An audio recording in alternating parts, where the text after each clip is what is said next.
Sejam muito bem-vindos a mais um episódio. Para quem não me conhece, meu nome é Augusto Esteve Júnior e esse é mais um episódio para quem quer construir patrimônio de forma inteligente, sem pressa e sem enrolação. E hoje, meu bate-papo é com Cássio Rossini, que é CEO da Geração Design, uma empresa sólida com mais de 30 anos no mercado de móveis sob medida, é fundador do podcast Mi Casa, referência nacional no mercado imobiliário, e idealizador do projeto Marcenaria de Alto Nível, um ecossistema para elevar o nível das marcenarias do Brasil através de treinamentos, implementações e trocas entre empresários do setor. Cássio, seja muito bem-vindo. Eu que agradeço o convite, Augusto. Nós que se conhecemos aí tem alguns anos, né? Muitos anos. Estudamos juntos na época da escola. Sim. Mas faz uns 15 ou mais que a gente não se um vê, pouquinho né? mais, com certeza. Acho que foi na 8ª série, né? Que a gente se desvencilhou um pouco ali. Não sei se você saiu da escola, não lembro. Mas faz muito bom te rever para te encontrar no mercado aí que a gente se encontrou, nem imaginava, né? Exato, Cássio. A gente vai bater um pouquinho o papo sobre o mercado imobiliário, que você, entende muito, e principalmente sobre o teu ramo de atuação. Exato. Marcenaria, móveis sob medida, é algo que a gente encontra bastante desafio nas consultorias que eu faço com os clientes, porque eles entendem que, eu preciso de crédito. Isso eu ajudo eles. E aí depois eu faço o que com esse crédito para eu investir? Onde eu compro um imóvel? Como que eu compro esse imóvel? Quem que vai fazer a reforma? Como que eu decoro? O que eu coloco nele? Quem que vai fazer a administração? Então tem toda uma jornada desse cliente que às vezes quando ele está começando ele não tem apoio, ele fica buscando informações na internet e muitas vezes elas são desconexas, né? Ele não consegue conectar uma coisa com a outra, às vezes a informação não é muito prática. E aí eles têm muitos desafios. Então, eu venho tentando trazer não só a informação para os consumidores, né, para as pessoas que investem no mercado imobiliário, mas também trazer parceiros de confiança que eu consiga indicar para que eles já tenham um pouquinho de noção de como e onde fazer, com quem fazer. Construir um ecossistema de fato ali para apoiar, né? Porque quando você vai para o investimento, principalmente, vamos falar de um estúdio que você vai mobiliar tudo, você não é uma renda passiva em si. Sim. Ele se torna depois que está pronto. Sim. Depois que está pronto e você tem ali tudo pronto e tem uma administradora, ele acaba se tornando uma renda passiva, mas você tem que, no começo ali, ter um trabalho. Até né? tracionar... E, cara, arrumar fornecedores de confiança, a gente estava até discutindo aqui um pouco antes, é uma coisa complicada, tanto para reforma, quanto para móveis, quanto para marmoraria, para qualquer outra coisa. Quando a gente pensa em casa, a gente já pensa, alguém vai atrasar, alguém vai dar um problema e eu vou gastar demais, né? Então, é um desafio, eu acho muito legal esse trabalho que você vem fazendo para levar consciência minimamente para a pessoa do que é necessário por essa jornada, né? Porque às vezes as pessoas elas entram muito animadas para o investimento, e acabam se frustrando porque tem umas certas desilusões ao longo do caminho, né? E esse trabalho é para tirar essas desilusões, né? Exato. Eu vejo muito as pessoas que entram achando que, eu vou comprar um imóvel, vou colocar qualquer móvel lá, vou decorar da forma mais barata para colocar logo para alugar e quanto menos eu investir na entrada aqui no imóvel, mais retorno eu vou ter. Só que isso a conta não fecha. Né? Eu vejo um pouquinho... em alguns imóveis que eu tenho, no grupos de condomínio, onde eu consigo ter um retorno muito bom no imóvel e tem um monte de gente dentro do grupo do condomínio reclamando que não consegue alugar, que não consegue hóspede, que a agenda tá vazia, né, do Airbnb, ele não consegue, às vezes ele abaixa no preço, ele acha que é o preço, aí ele bota lá um valor de diária muito baixa e não consegue ter retorno, fala que porcaria de investimento. E aí eu fico olhando aquilo, tendo um retorno muito legal, um retorno muito positivo. E aí, às vezes, eles trocam até anúncios, né? Fala, manda aqui o anúncio, vamos ver se a gente consegue se ajudar e tal. E aí eu abro o anúncio das pessoas que estão reclamando e aí ele não decorou o imóvel. Ele pegou lá um móvel antigo que ele tinha em casa, que não servia mais, colocou. Pegou uma televisão que ele não usava mais, colocou. Os móveis não se conectam, a decoração não se conecta. Ele colocou muito da opinião dele, da ideia dele do que é bonito no imóvel, não contratou um profissional. E aí você olha aquilo, não é um imóvel agradável. E hoje, quando a gente fala de locação de curta temporada, por exemplo, é muito experiência. Sim, a pessoa ela não quer só o local para ficar. Ela quer viver uma experiência ali. Então, pensa você, estou com um estúdio aqui em São Paulo. A pessoa vem de fora. Ela vem para um evento, ela vem para um trabalho. Ela não quer só ter um lugar para ficar e dormir. Ela quer viver a cidade. Né? E quando você quer viver a cidade, você quer ficar num lugar legal. Você não quer ficar num lugar que foi pensado de qualquer maneira. E eu acho que o maior erro para as pessoas que fazem esse tipo e querem fazer sozinhas a decoração é que elas, por não ter a experiência e tá tudo certo, às vezes você já mobiliou a tua própria casa e tudo mais, é a questão que você não tem que fazer algo do seu gosto. Exato. Essa é a primeira coisa. Quando você vai investir no imóvel, não tem que ser um imóvel que você moraria ou que você compraria. Você tem que pensar num investimento, porque às vezes um apartamento baratinho na periferia da Zona Leste, ele é altamente rentável. Sim. A questão é, você moraria lá? Talvez não, mas é um bom investimento. Eu tive essa quebra de paradigma quando eu comprei o primeiro no centro de São Paulo. E aí eu fui entender, falar, poxa, eu tava muito resistente, só que era uma boa oportunidade, eu tava vendo que o empreendimento era bacana. Os números do meu estudo de viabilidade estavam me dizendo que era muito bom e eu tava resistente porque falei, poxa, mas não é uma região que eu frequento. Não é uma região que eu gostaria de estar. E aí um colega me deu um insight, falou, poxa, o investimento não tem que ser aonde você vai, tem que ser onde tem público, onde tem demanda. Exato. Tem demanda? Tem. Qual que é o ticket lá? Qual que é o valor que você está pagando? Tem resultado? Tem. Então, eu não frequento, mas alguém frequenta. Exato. E quando a gente fala de, vamos investir, tem que investir muito na marcenaria ou tem que investir muito num apartamento, depende. Qual região que você vai investir? O que aquele público está querendo? Eu acho que nós, como investidores, nós temos que pensar quem é que vai usar. Uhum. Agora, eu tô com um estúdio ali, em Moema ou na Vila Olímpia, que quem é o perfil que aluga o estúdio? É um empresário que usa de dormitório, ou que vem para eventos, ou que vem... Cara, esse cara, ele não é um cara de poder aquisitivo baixo. Ele não vai querer ficar em qualquer lugar. Uhum. Então ele vai olhar muito o aspecto visual, vai ver o que tem no apartamento, quais são as facilidades. Eu consigo trabalhar aqui nesse apartamento? Eu consigo fazer uma cal e lá ao fundo não ser feio? Né? Eu consigo fazer o quê? Como que eu consigo aproveitar além disso? Né? Tem serviços aqui no prédio para mim ou não? Tem facilidades próximas? E por que eu vou ficar no teu imóvel e não num hotel? Exato. Que tem uma série de comodidades, né? Então, quando você vai pensar no estúdio, o primeiro passo, ou qualquer investimento em imóvel, que seja para alugar, para vender, quem que seria o comprador? Né? Que público que vai usar aqui? O que tem de coisas boas para essa pessoa aqui? Uhum. E desenhar mesmo quem é. É uma família com 2 filhos, é um cara solteiro, empresário. Desenhar realmente o perfil ideal daqui. É lógico que você vai alugar para outras pessoas? Obviamente. Você vai alugar para umas pessoas nada a ver? Vai. Mas quem é o seu alvo que você está buscando? Que provavelmente é o que olharia para aquelas coisas e falar, pô, isso eu gosto. Uhum. E você tem uma disputa muito grande de estúdios, né? Então, cara, tá cada vez mais difícil você ser um atrativo. Então, as pessoas acham que é só o preço? Depende. Eu prefiro pagar um pouco mais para ficar num lugar melhor. Tem gente que não. Tem gente que vai preferir pagar menos e ficar num lugar pior. Sim. Então, tem público para os 2 caminhos. Agora, se você pega um estúdio na Vila Olímpia, vai ter raramente pessoas que querem pagar pouco num lugar ruim. Uhum. Você vai ter um problema ali. A gente chama de elefante branco, né? Ou um negócio que não aluga ou que não vende, a gente chama de elefante branco no mercado. Então, tem que ter uma estratégia por trás, né? Agora, o quanto eu vou investir, depende. Você tem que pôr no estudo a sua análise de viabilidade. Qual que é o mínimo que é necessário para que esse público tenha comodidade, né? Eu conheço investidores que pegam imóveis baratíssimos em periferias, investem pouco para alugar em longa temporada e nenhum fica vazio. Mas esse mesmo investidor tem estúdios em regiões mais movimentadas que ele vai lá e gasta 80, 90, 100 mil reais no estúdio. Sim. Então ele entende o que aquele público está querendo e ali ele vê qual que é mais rentável. O da periferia ou o da Vila Olímpia? Depende, os 2 são rentáveis.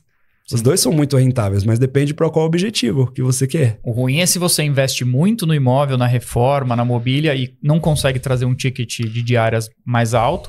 Ou se você compra muito barato e espera ter um valor maior Se você alinhar o custo que você teve no empreendimento com a reforma, com o ticket que você espera de diárias, aí faz sentido. Sim. Então, não necessariamente o barato numa região mais de periferia vai ser ruim e não necessariamente uma região mais nobre, um empreendimento de alto padrão vai ser positivo, se você não pensar no todo.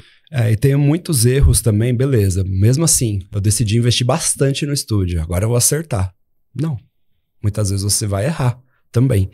Porque num conceito de um estúdio, quando a gente vai pensar num lado mais comercial, as pessoas, elas gostam de coisas diferentes. E quando a gente está pensando em mobiliar um estúdio, a gente nunca pode pensar no nosso gosto. Eu gosto de um sofá verde, por exemplo, mas, pô, o corintiano talvez não vai gostar muito de se hospedar num lugar com um sofá verde. Então, quando a gente fala numa mobília de um estúdio, a gente tem que tentar agradar o máximo possível de públicos. Então, a gente nunca pode usar certos elementos na decoração de um estúdio. Então, a gente nunca pode arremeter nada que envolve um time de futebol, por exemplo, ou que envolve uma religião. Às vezes você tem a sua santinha lá e você quer proteger e tá tudo bem, né? Mas às vezes você não vai alugar para um cara que é budista. Sim. Às vezes você não vai alugar para um evangélico. Talvez, não sei.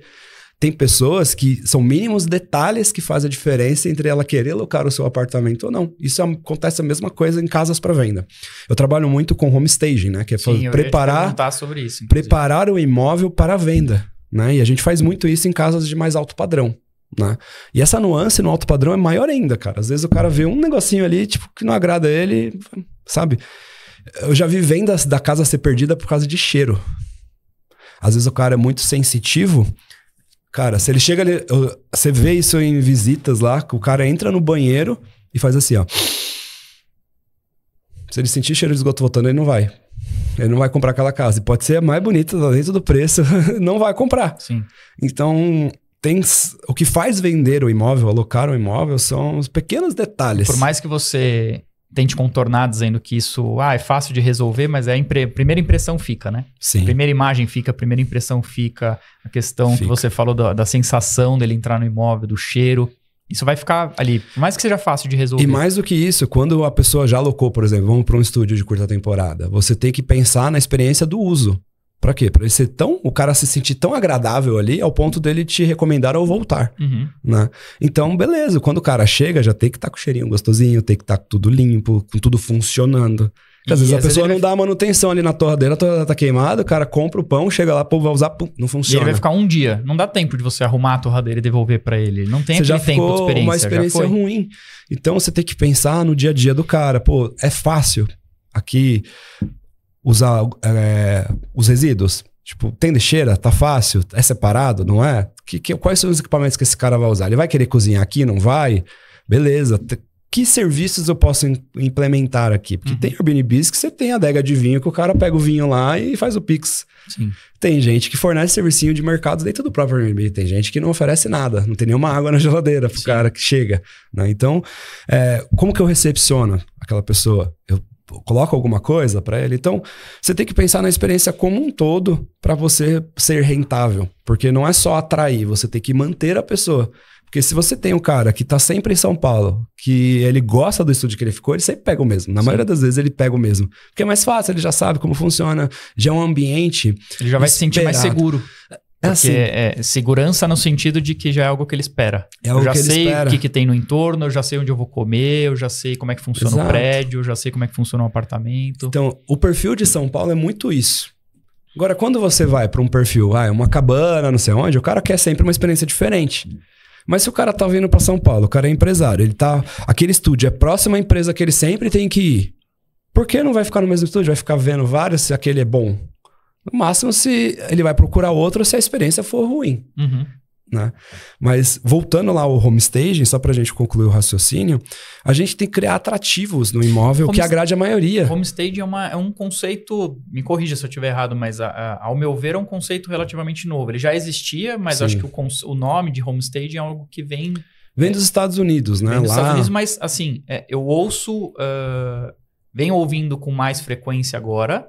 E é algo que as pessoas não pensavam muito no passado, né? Pensavam, eu vou alugar um imóvel, uma locação tradicional, ou vou vender um imóvel, eu coloco lá o anúncio da forma que é o imóvel. Então tá lá, parede, teto, quando muito uma luminária, e põe para vender. Só que se você coloca toda uma decoração ali, né? O conceito do homestaging é isso, né? A gente lá nos Estados Unidos ele era até uma encenação que você fazia no imóvel. Cenário. Você construía um cenário que muitas vezes não eram com móveis reais, para que você mostrasse como que seria talvez o uso daquele imóvel. Para quê? Para atrair mais visita, para ser vendido ou alocado mais rápido. Para a pessoa conseguir se ver lá dentro, né? Porque é difícil você se ver dentro de um imóvel que tá parede, chão, não tem absolutamente nada. Fala, poxa, que tipo de sofá fica bom ali? Será que um sofá de 2 metros, um de 2,5 metros? Se eu colocar um sofá desse tamanho, será que a sala fica muito pequena? Exato. Essa é a dificuldade do imóvel vazio, né? Quando você vê paredes brancas, vamos pensar num anúncio. Você está procurando um imóvel. Você não procura. Quando você vê um imóvel bem decorado, você acaba clicando. Talvez não seja o que você compra, pode ser que não, mas é o que você mais clica. Uhum. Então, a ideia do home staging é atrair mais atenção para o imóvel. Tem várias estratégias que fazem dentro do home staging, entre colocar uma peça um pouco mais icônica para chamar atenção, Quando a gente vai para uma casa de altíssimo padrão, o papel do home staging é valorizar os pontos fortes e minimizar os pontos fracos. Existem alguns defeitos na casa que, por estar bem decorada, eles não aparecem. Mas por estar vazia, você enxerga claramente aquele problema, né? E às vezes você tem lá na sala um cantinho que não é nada a ver, cara. Tipo, alguém fez a obra ali, tipo, não pensou naquilo e você está desvalorizando o ambiente. Aí o home staging você cria um cantinho do café, você cria um cantinho da leitura, você já deu algum sentido para aquele canto que não tem nada a ver. Você coloca uma peça icônica que você faz a pessoa ir até ela para quê? Porque você quer valorizar a vista, você quer que o cliente ele ande até lá, porque a peça icônica atrai você ir lá ver. E aí dali você faz ela ver o resto da casa, que aí você quer ver a vista ampliada, você quer ver a vista para mata, você tem uma estratégia. Quando a gente pensa no home staging lá, quando envolve marcenaria, eu faço isso em parceria com uma pessoa muito boa de decoração, a gente quer envolver o cliente no imóvel. Então a gente pensa até por onde ele vai circular. Qual o caminho que ele vai seguir na que ele tem que seguir casa, e quais são os pontos de valor da casa que a gente quer mostrar mais e quais são os pontos negativos que a gente quer não esconder, mas minimizá-lo. Uhum. A gente quer mostrar que não é um problema, porque a gente pensou em algo para aquilo, né? E a mesma coisa acontece no estúdio. O que faz uma pessoa querer no estúdio? Pô, hoje se tiver um cantinho para tirar uma foto pro Insta, é legal. Eu coloquei uma cadeira de balanço dentro de um estúdio de 26 metros. Então, uma cadeira de balanço Isso atrai pessoas. Tá na frente da porta de vidro para a varanda, você abre a cortina, você tá com a vista e a cadeira de balanço ali é instagramável, se quiser bater uma foto. E a maioria, com certeza, devem tirar fotos e postar ali naquela cadeira. É impensável se você falar, bom, um estúdio de 26 metros. Tem gente que pensa, não dá nem para mobiliar, não cabe nenhuma pessoa. Só que pensa, eu tenho lá uma boa cama com 2 criados mudos, com um sofá-cama no pé, com mesa de trabalho para 2 pessoas, cozinha, tá tudo bonitinho e ainda tem uma cadeira de balanço grande. E é circulável e tá bem planejado. Por quê? Porque foi feito por um profissional. Um arquiteto desenhou tudo, mediu tudo. Se eu fizesse sozinho, não ia ter ficado nem metade do que ficou. Exato. Então, depende. É caro, é barato? É assim, eu acho que caro é aquilo que não tem retorno. Sim. Né? Então, quanto eu vou investir? O suficiente para ficar minimamente viável o investimento ali para o cliente querer ser alugado. Agora, já aconteceu no home staging do cliente querer que... Bom, agora eu quero que o imóvel fique assim. Eu vou comprar e eu quero manter o que vocês fizeram aqui, de tão bem que está decorado, de tão bem que está mobiliado. Isso já aconteceu? Não, normalmente o home staging ele não é um serviço que a gente fornece peças por aluguel. Ele é comprado normalmente. E o que acontece muitas das vezes é que o cliente que compra a casa, ele pode trocar até 9 peças ali do que está ali. Mas realmente ele é um trabalho para mobiliar o imóvel. Tá. Quando é uma encenação, a gente não faz home staging com encenação, mas eu conheço profissionais que fazem. Aí sim, eu já vi até sofá de papelão. Isso existe, né? Até te recomendo, até posso te indicar pessoas para você trazer aí depois que fazem isso para você ter uma conversa. Mas a gente não, a gente faz com móveis reais. O nosso objetivo... A ideia é que ele compre o imóvel mobiliado já. Ótimo. A ideia é que a pessoa ela compre e entre. Legal. E a gente percebe que o mercado está muito assim, principalmente em Alphaville. Se não está mobiliado, está difícil de vender. Né? E as maiores oportunidades em Alphaville agora são retrofits, né? Porque terreno você não encontra. Sim. Tem agora uns condomínios, que tem um condomínio novo que vai sair lá, tal, mas terreno, quando você encontra, tá uma fortuna. Tá uma fortuna, né? Você vai no Tamboré ali, você vai pagar 6, 10 milhões às vezes num terreno, né? Exato. Então, a gente percebe que tem esse movimento. As pessoas estão dispostas por pagar mais caro por causa de todo todo o tempo e dor de cabeça que envolve contratar profissionais, fazer reforma, e decoração. Tempo, né? Um movimento que a gente percebeu que acelerou muito pós-pandemia é que as pessoas valorizaram muito o tempo delas. Uhum. Né? Elas perceberam que elas podem morrer muito rápido, né? Coisas que a gente vai esquecendo ao longo Eu quero viver essa da jornada. experiência o quanto antes. Ela quer o quanto antes. E o que aconteceu na pandemia é que teve uma migração para o interior muito rápida e as pessoas queriam muito rápido. Então, casas mobiliadas era o que...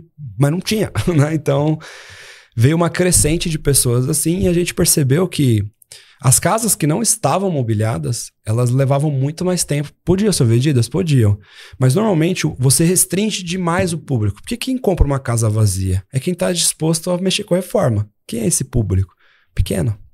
Eu que sou do mercado, compraria. Eu compraria casa, eu compraria uma casa velha, toda destroçada. Por quê? Porque eu olho o valor naquilo ao ponto de ver ela pronta. Sim.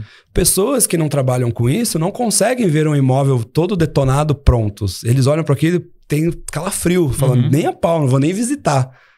Né? Agora, não. Quando eu estava procurando uma casa para mim, eu estava procurando a pior possível. Eu só pensava na planta. Qual que é a planta dessa casa? Deixa eu ver. É possível criar um ambiente integrado, aberto ou não? Né? Por quê? Porque eu estou disposto a passar por uma reforma, eu conheço todos os profissionais, eu tenho a marcenaria e tá tudo certo. Mas quantas pessoas são iguais a mim? Você tem um público muito pequeno. Então, você pode vender a casa deixando ela vazia? Pode. Só esteja disposto a esperar. Só que aí vamos fazer uma conta básica aqui, Augusto. Vamos fingir que minha casa é milionária. É uma casa de 10 milhões de reais que está à venda. Né? Eu poderia ter 10 milhões de reais no banco, que poderiam estar me rendendo 1,5 milhão de reais por ano. Sim. No mínimo. Né? Sem risco nenhum. Sem risco nenhum. E a casa está lá parada há 2 anos. Eu estou perdendo 2, 3 milhões de reais. E aí eu vou ter que baixar o preço para vender. Você está perdendo só o custo de oportunidade, os juros que você estaria recebendo. Mas e o custo de manutenção, de PTU? Exato. E aí no home stage, a gente estabelece sempre um teto ali de até 7% do valor do imóvel para investimento. Principalmente quando as casas são acima de 2 a 3 milhões, o 7% bate. Às vezes, quando é mais ainda, até uma porcentagem um pouco menor. Que você investe para trazer esse retorno mais rápido. E a média... Quando você mobília de fato, fica ali entre 3 e 6 meses para vender a casa. Impressionante. Porque tem demanda para casas mobiliadas. Mas aí vocês entram em parceria com o proprietário da casa e aí na venda vocês recebem? Ou ele contrata, paga tudo. Depende. E aí fica com ele? Depende. Tem alguns modelos que dá para trabalhar nesse formato. Um deles é o cara compra e eu mobilio, eu faço todo o serviço. Só que assim, pra gente entrar com a sociedade que a gente fala, a gente nunca entra 100%, né? Primeiro, eu tenho que fazer uma análise da casa, entender, primeiro ponto, se o cara está precificando ela corretamente. Que um dos maiores erros de você vender uma casa é o preço estar errado. Quanto ele acha que vale. O preço muitas vezes é emocional e o cara, ele vê um monte de anúncio e acha que tá... Não, casa que vendeu, você tem que pesquisar lá por quanto vendeu, porque o anúncio não quer dizer nada. Exato. O anúncio é um anúncio. Sim. Cada um pede o que quer no anúncio. Agora, por quanto elas realmente vendem é de outra história. Então, a gente entende se ela tá num preço ajustável ali para poder, na negociação, chegar no preço de mercado que realmente vende. Entende a localização do imóvel, se ela está bem preservada, se não está. A gente faz um estudo. Se eu entendo que faz sentido, como investimento, eu entrar na casa, aí eu faço o quê? Eu faço 50-50. Eu divido com o cara, ele me paga a metade da mobília e eu entro com a outra metade da mobília e aí ele me paga só depois da venda. Legal. Só que por fazer isso e estar assumindo um risco, eu peço um percentual do valor do imóvel. Legal. Né? Uma contrapartida. É uma contrapartida. Você tá tomando risco. Eu tô tomando risco, mas assim, quando o cara percebe que eu entrei é porque eu vejo sentido no imóvel e aí faz sentido a gente entrar. Não dá para fazer com isso com diversas casas, porque sempre é um investimento muito alto, principalmente em casas, né? Mas é possível fazer isso, sim. A gente tem uns modelos de sucesso, assim. Que legal. Eu tô com 2 casas até no Acapulco, assim, lá no condomínio no Guarujá. A gente entendeu que é um condomínio legal, que fazia sentido, as casas estão bem construídas. Então, são 3 casas. A gente tá com uma já pronta, mobiliada, e a gente tá com uma que vai ficar pronta daqui a 1 mês e outra que vai ficar pronta no meio do ano que vem. Nessas eu entrei nesse formato. Legal. Que inclusive, a gente só entra nesse formato se a casa tiver gestão por alguma empresa séria. E a gente participa e organiza open houses, convida corretores. Sim. Como eu sou conectado ao mercado imobiliário, né? E conheço os corretores. Esse mercado de alto padrão, das casas mais de luxo, precisa da experiência. A experiência conecta com um open house, fazer uma recepção. Mas eu vou gastar com uma festa, assim. Vai vir 50 pessoas e uma só vai comprar, sim, mas tem que valer a pena. E o open house não é nem para comprador. O open house é para corretor. Legal. Entendeu? A gente não faz open house para o comprador ir lá visitar e comprar casa. É para o corretor de imóveis. A gente convida vários corretores de imóveis. A gente faz o quê? Faz realmente um banquete de luxo para os corretores de imóveis. Eles vão lá como se fosse uma festa. Para convencer um corretor de imóvel. Não, para ele conhecer o imóvel, primeiramente, entender os benefícios daquele imóvel, né? E ficar atraído em levar pessoas para aquele imóvel. Trabalhar em parceria. Então, normalmente a gente ajuda a organizar essas festas e conecta esses corretores para que tenham mais possibilidade de venda. Porque não é porque tem gestão que o imóvel ele é exclusivo, que só eu posso vender. Sim. Ou só a minha empresa vai vender. Mas o contrato de administrar o imóvel para o cliente ali. De tipo, o cara tem que ter gestão. Ele tem que ter uma empresa que... Senão eu não entro como investimento. Porque se não tem uma empresa, qualquer pessoa entra lá, pode danificar uma peça, a gente não sabe, né? Então, a gente exige que faça esses investimentos de ter uma empresa de gestão e que permita fazer esse open house e tal, porque a gente sabe que acelera a venda. Legal. E falando um pouquinho, voltando ao assunto dos estúdios, uma dúvida muito frequente que eu vejo de investidores nesse mercado é que tipo de marcenaria colocar. Que tipo, né, de material eu coloco? Eu coloco qual espessura, qual tipo de dobradiça, se eu coloco de correr, porta de abrir.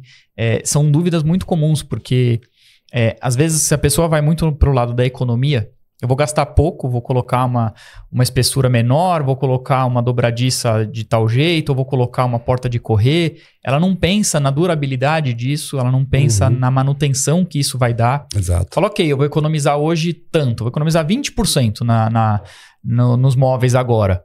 Só que será que se daqui a 1 ou 2 anos eu tiver que fazer uma manutenção em tudo, ou trocar alguma peça porque estragou, será que não vai ficar mais caro do que eu ter um produto mais durável? Vai. Eu vejo muito por esse lado, né?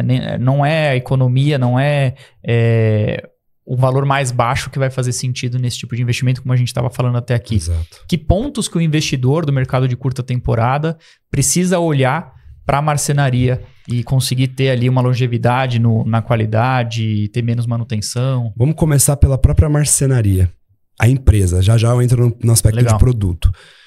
Pontos a se atentar em marcenarias, tá? Primeiro ponto. Vamos pensar aqui.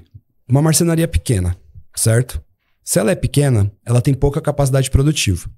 Se ela tem pouca capacidade produtiva, para ela ganhar dinheiro, se ela cobrar muito barato, ela tá mal das pernas, certo? Então, quando você vai procurar uma marcenaria, você percebe que tá muito barato, que é a média. Tá muito rápido. Sinônimo de problema. Sim.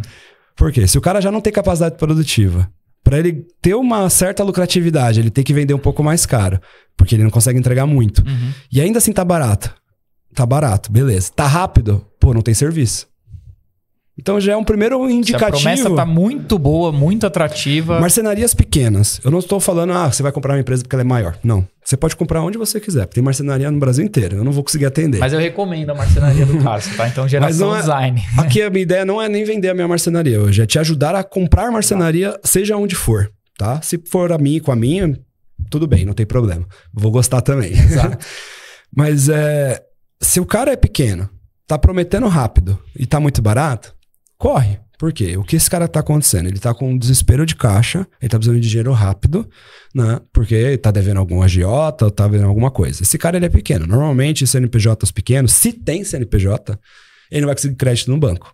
Então, ele não consegue fazer giro. Então, ele depende de pegar dinheiro de um cliente para terminar o outro, e esse ciclo, quando se interrompe, ele não consegue vender para alguém. E se ele se enrolar no meio do caminho, ele não vai entregar, ele prejudica alguém. Então, se você quer comprar numa marcenaria pequena, ou você já conhece, não tem problema. Eu conheço marcenarias pequenininhas excelentes. Mas normalmente o prazo é longo e o cara cobra caro. Sim. Que ele entendeu o valor do trabalho dele. Quando o marceneiro não entende o valor do trabalho dele, ele não entende o valor de entregar um bom trabalho para o cliente. Porque ele mesmo não valoriza o trabalho dele, então ele entrega já de qualquer jeito. Então já é um primeiro indicativo para você como cliente ver, esse cara não valoriza o próprio trabalho, vai me entregar de qualquer jeito. né? Então, primeira coisa. Quando você vai para o mercado, você vai encontrar algumas coisas, algumas marcenarias. Eu vou tratar tudo como marcenaria, mas existem as lojas de planejado, modulado, eu vou explicar como funciona. Então, você tem aqui o pequeno marceneiro, que é a maioria. Existem mais de, eu acho que, se eu não me engano, o último dado que eu peguei, existem mais de 250 mil marceneiros no Brasil. Uau! É gigante, o mercado é gigante. A maioria, 90% delas são pequenas e tem no máximo 5 funcionários. Uma pessoa física, uma MEI. É o cara e a esposa, é o cara e o filho, é um cara e um sócio, né? Ele vende, entrega, produz, faz tudo faz sozinho. Gestão, se faz, né? Faz tudo, na maioria não faz, né? E é aí que vem o meu outro trabalho depois, que eu explico um pouco melhor depois. Mas você vai encontrar no mercado as pequenas marcenarias, você vai encontrar as lojas de planejados, que aí você vê várias marcas aí, eu não vou citar nomes, bom, vou até citar nomes para o pessoal entender. Só que dentro dessas marcas você tem variedades de produtos.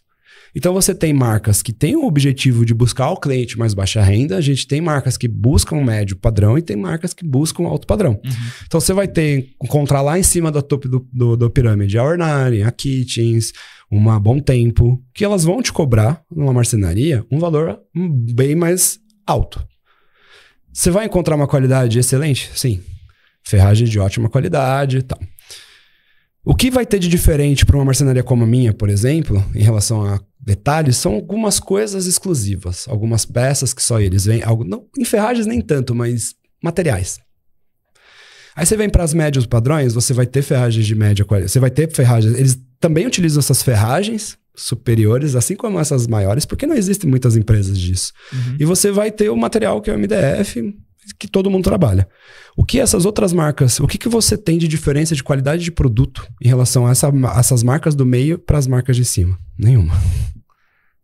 Só nome e algumas outras peças, cores, materiais mais exclusivos. O que eu percebo às vezes em anúncio de imóveis, seja apartamento, casa, que às vezes quando ele é decorado ou quando ele já tem móveis planejados, isso vira até uma marca ali, né? Eles colocam móveis planejados pela Florence. Isso. Florence também. Acaba valorizando. Porque é marca. Então, vamos falar de produto. Eu não estou falando de marca. Porque quando a gente fala de marca, a gente vai para um aspecto mais emocional. E aí vale pagar. Não vale pagar o preço deles? Vale. Mas vai te trazer um status, vai te trazer uma outra coisa que não é o produto. Coisa que as de médio, a do médio já te atende. Já consegue entregar. Então você vai para o meio do caminho ali, você vai ter uma Todeskine, uma Delano, você vai ter essas marcas ali, né? Que em padrão de qualidade de produto é tão bom quanto a cá, só que não conseguem cobrar o preço de cá porque não construíram a experiência emocional ainda para isso. Estão buscando. Alguém almejar ter aquele produto. Aí você vai lá mais para baixo, você vai ter ali uma Italínia, você vai ter uma Nil, você vai ter uma Favorita, você vai ter algumas outras marcas que elas, em relação a produto, elas até têm a ferragem dessa outra linha como aqui, mas eles colocam como opcional. Mas eles trabalham com uma linha de ferragens mais básicas. E aí você tem esses padrões. Primeira regra, quando você for comparar coisas, tentar comparar banana com banana. Exato. Eu falo Se você vai numa Italínia e você vai numa Delano, você vai ir na GD, você vai ter 3 preços. E aí você não vai entender o porquê. 3 preços, 3 serviços, 3 produtos. Quando a gente vai para essas linhas aqui, todas essas fábricas grandes, em relação a produto, você não tem problema nenhum com relação a produto. Todos são de excelente qualidade de produto. Ferragens, eles utilizam médias, baixas e boas, aí você é uma escolha sua. Mas tem uma coisa que ninguém se atenta no mapa planejado, que é o que mais vale, que é os serviços. A gente não entrega produto. A gente entrega serviço. Quando a gente soma produtos e serviços, são muito mais serviços do que produto. Sim. E como você compara serviço? É difícil. Então, primeira regra, quando eu falo, Cássio, eu tenho dúvida se eu vou usar isso ou aquilo. Primeiro é a empresa, porque o que você vai mais receber é serviço. Não é produto. Depois eu já vou falar de produto, o que encarece e o que não encarece. Mas você vai ter um serviço de medição. Você tem um projeto criativo primeiro, né? Se você não contrata arquiteto, essas lojas te entregam um projeto criativo. Minha empresa mesmo faz. Tem um design de interiores lá que constroem projetos. Legal. Então você tem um serviço de projeto criativo. Você tem uma equipe que vai lá fazer medidas e construir ali. Vai ter um projeto executivo, que é o projeto de execução com todas as medidas. Normalmente é uma outra equipe que faz, não é a mesma. A gente tem um serviço de entrega, um serviço de montagem, um serviço de pós-venda. São 6 que eu somei aqui, né? E aí um produto. Mas você está comparando só o produto. Sim. E aí, como que você compara serviço? Você não consegue olhar, você não consegue ver no showroom. Até consegue, no showroom quando você entra, você consegue ver se o serviço foi bem feito. Sim. Mas normalmente no showroom... Mas não garante que isso vai ser para você. Foi feito ali para exibir. Pontos de importância. Muitas lojas se precavem muito com a experiência do atendimento em vendas, mas se preocupa pouco com o atendimento de experiência pós. Essas lojas, normalmente, ela quer só te entregar o mais rápido possível para finalizar e não te ver nunca mais. Ou ficar te pedindo uma indicação. Mas o cara quer uma indicação e bota qualquer montador na tua casa. Pega um terceiro qualquer, que não está compromissado com a empresa. Quebra toda a experiência que ele teve no início. A única experiência que o cliente vê de fato... Se o montador chega e, né, ou às vezes tá mal vestido, ou é mal educado, ou enfim. Ou é porco mesmo. Você não vê em português, bem porco. Quebra toda essa experiência que ele teve no início. Você investiu uma grana ali na experiência do cliente, no atendimento, no showroom, no atendimento, no produto. E aí você peca num detalhe. Exato. Uma ferragem ruim, bem instalada, dura mais do que uma ferragem boa, mal instalada. Se tiver um pouquinho deslocado, vai estraga, quebrar, vai pode ser a mais cara que tiver. Se tiver um pouco desalinhada, ela quebra. Agora, você pega uma telescópica com ferragem básica de uma corrediça, que é mais barato, é ruim? É.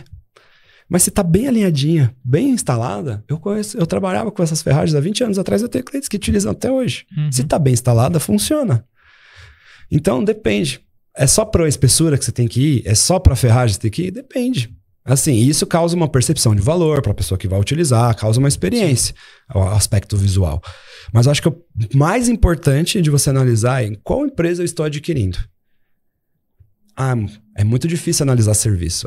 E aí que você vai ter que ir pelas pesquisas. Sim. Reclame Aqui, Procon, a empresa tem processo.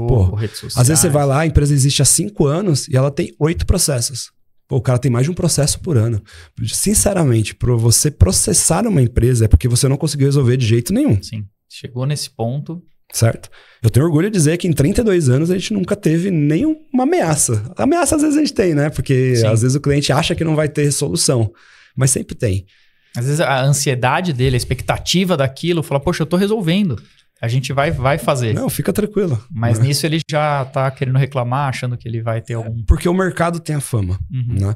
Quando a gente fala de marcenaria, todo mundo já pensa em atrasos, já pensam que vai ter dor de cabeça. Exatamente. Porque você pensa no Zezinho que vai entrar na sua casa e você ouve muito que marcenaria atrasa, que marcenaria não entrega, enfim, é o que eu ouço muito no consórcio. As pessoas são muito machucadas no consórcio, ouvem, né, muita informação ruim sobre o consórcio, porque tem muita gente que vende errado e o passado também do consórcio não ajuda.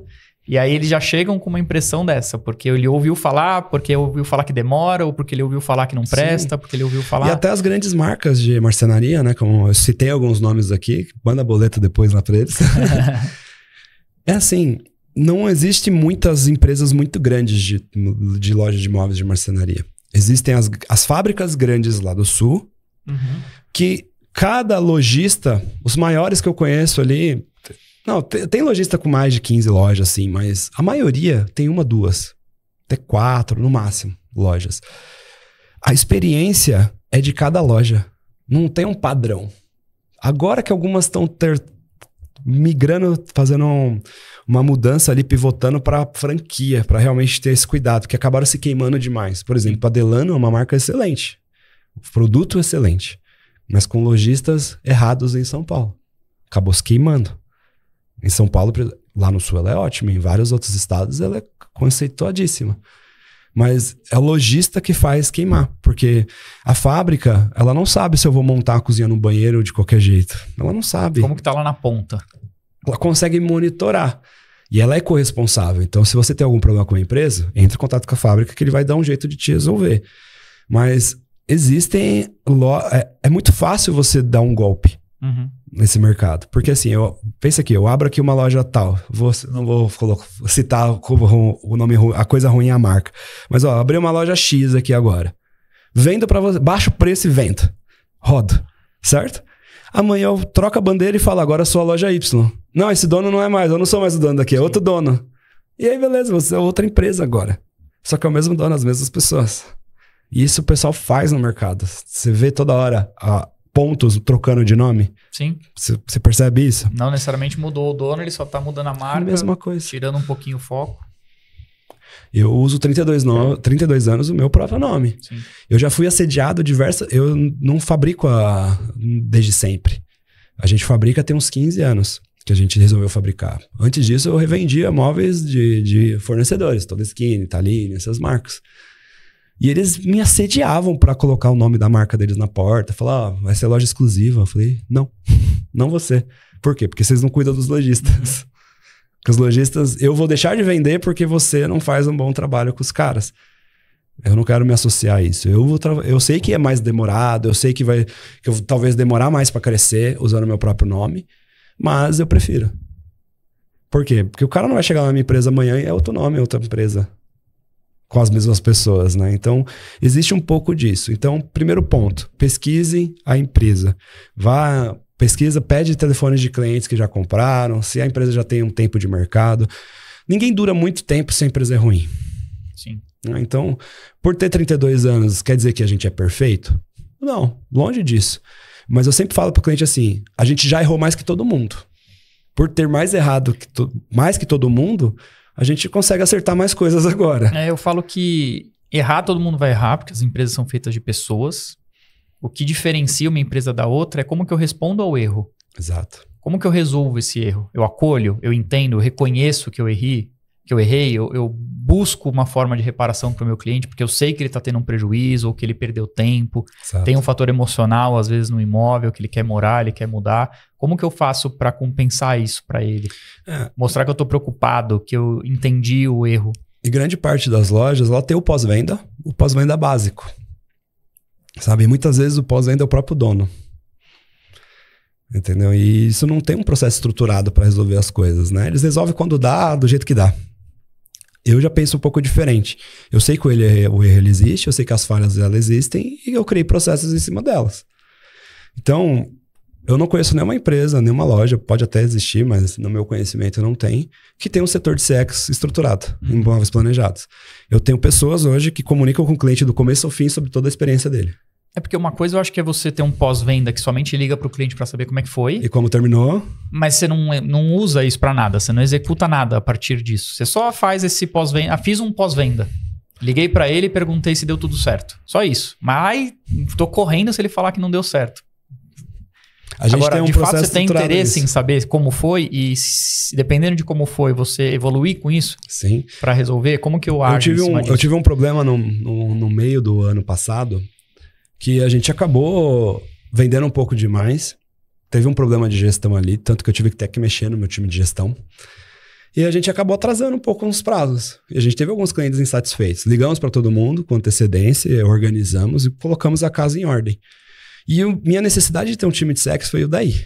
Eu falei, puta, que experiência que a gente deixou? Como é que a gente vai recuperar essas pessoas, a nossa imagem perante elas? Então, você usou um erro para melhorar os processos. E aí eu falei pro pessoal lá, a gente precisa criar um setor de CX que seja independente. Por quê? Quando a pessoa que comete o erro, é melhor que seja uma outra pessoa que esteja avaliando aquilo.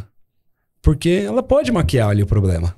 E era o que acontecia, entendeu? Tem gente que tem dificuldade, né, de reconhecer. Eu botei um setor, eu coloquei uma terceira equipe que ela analisa desde o atendimento em vendas, a pessoa faz a votação ali, faz uma avaliação, depois de um ano, ela tem esse objetivo.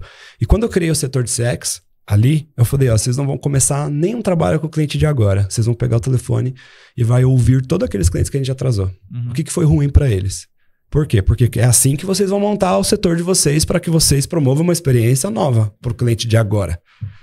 É ouvindo aqueles que a gente errou ali no passado. Desde o começo. Desde então, o começo. Pegar o processo onde a gente parou. E aí a gente teve uma taxa de resposta até surpreendente, cara. 46% das pessoas responderam e deram situações do que eles não gostaram de todo o processo.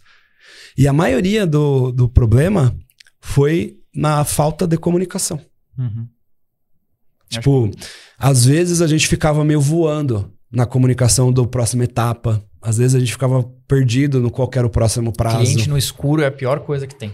Então a gente Às vezes investiu... você está fazendo um bom trabalho, você está entregando um bom serviço, só que se o cliente não está informado de que o processo dele está evoluindo, ele acha que está ruim, ele acha que ninguém está fazendo nada. Eu falei, gente, a gente precisa ser tão... Igual a Magazine Luiza. Você compra um negócio, o objeto muda de não sei pra onde, não sei pra onde. Mudou de prateleira no setor de logística e falou, olha, tá andando meu produto. Não importa que não chegou, mas eu sei que tá andando. Então a gente investiu num software de comunicação para cliente, que ele tem algumas comunicações, conforme os processos andam do meu sistema, eles têm umas comunicações automatizadas, porque também não dá para ter uma pessoa o tempo todo conversando com o cliente.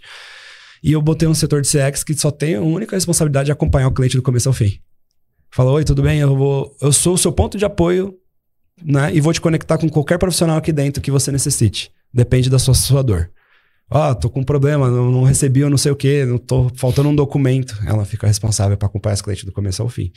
Então a gente fez esse investimento aí tem uns 5, 6 meses e tá colhendo os frutos muito bons em relação a isso. E normalmente o ponto de contato continua sendo o vendedor, né?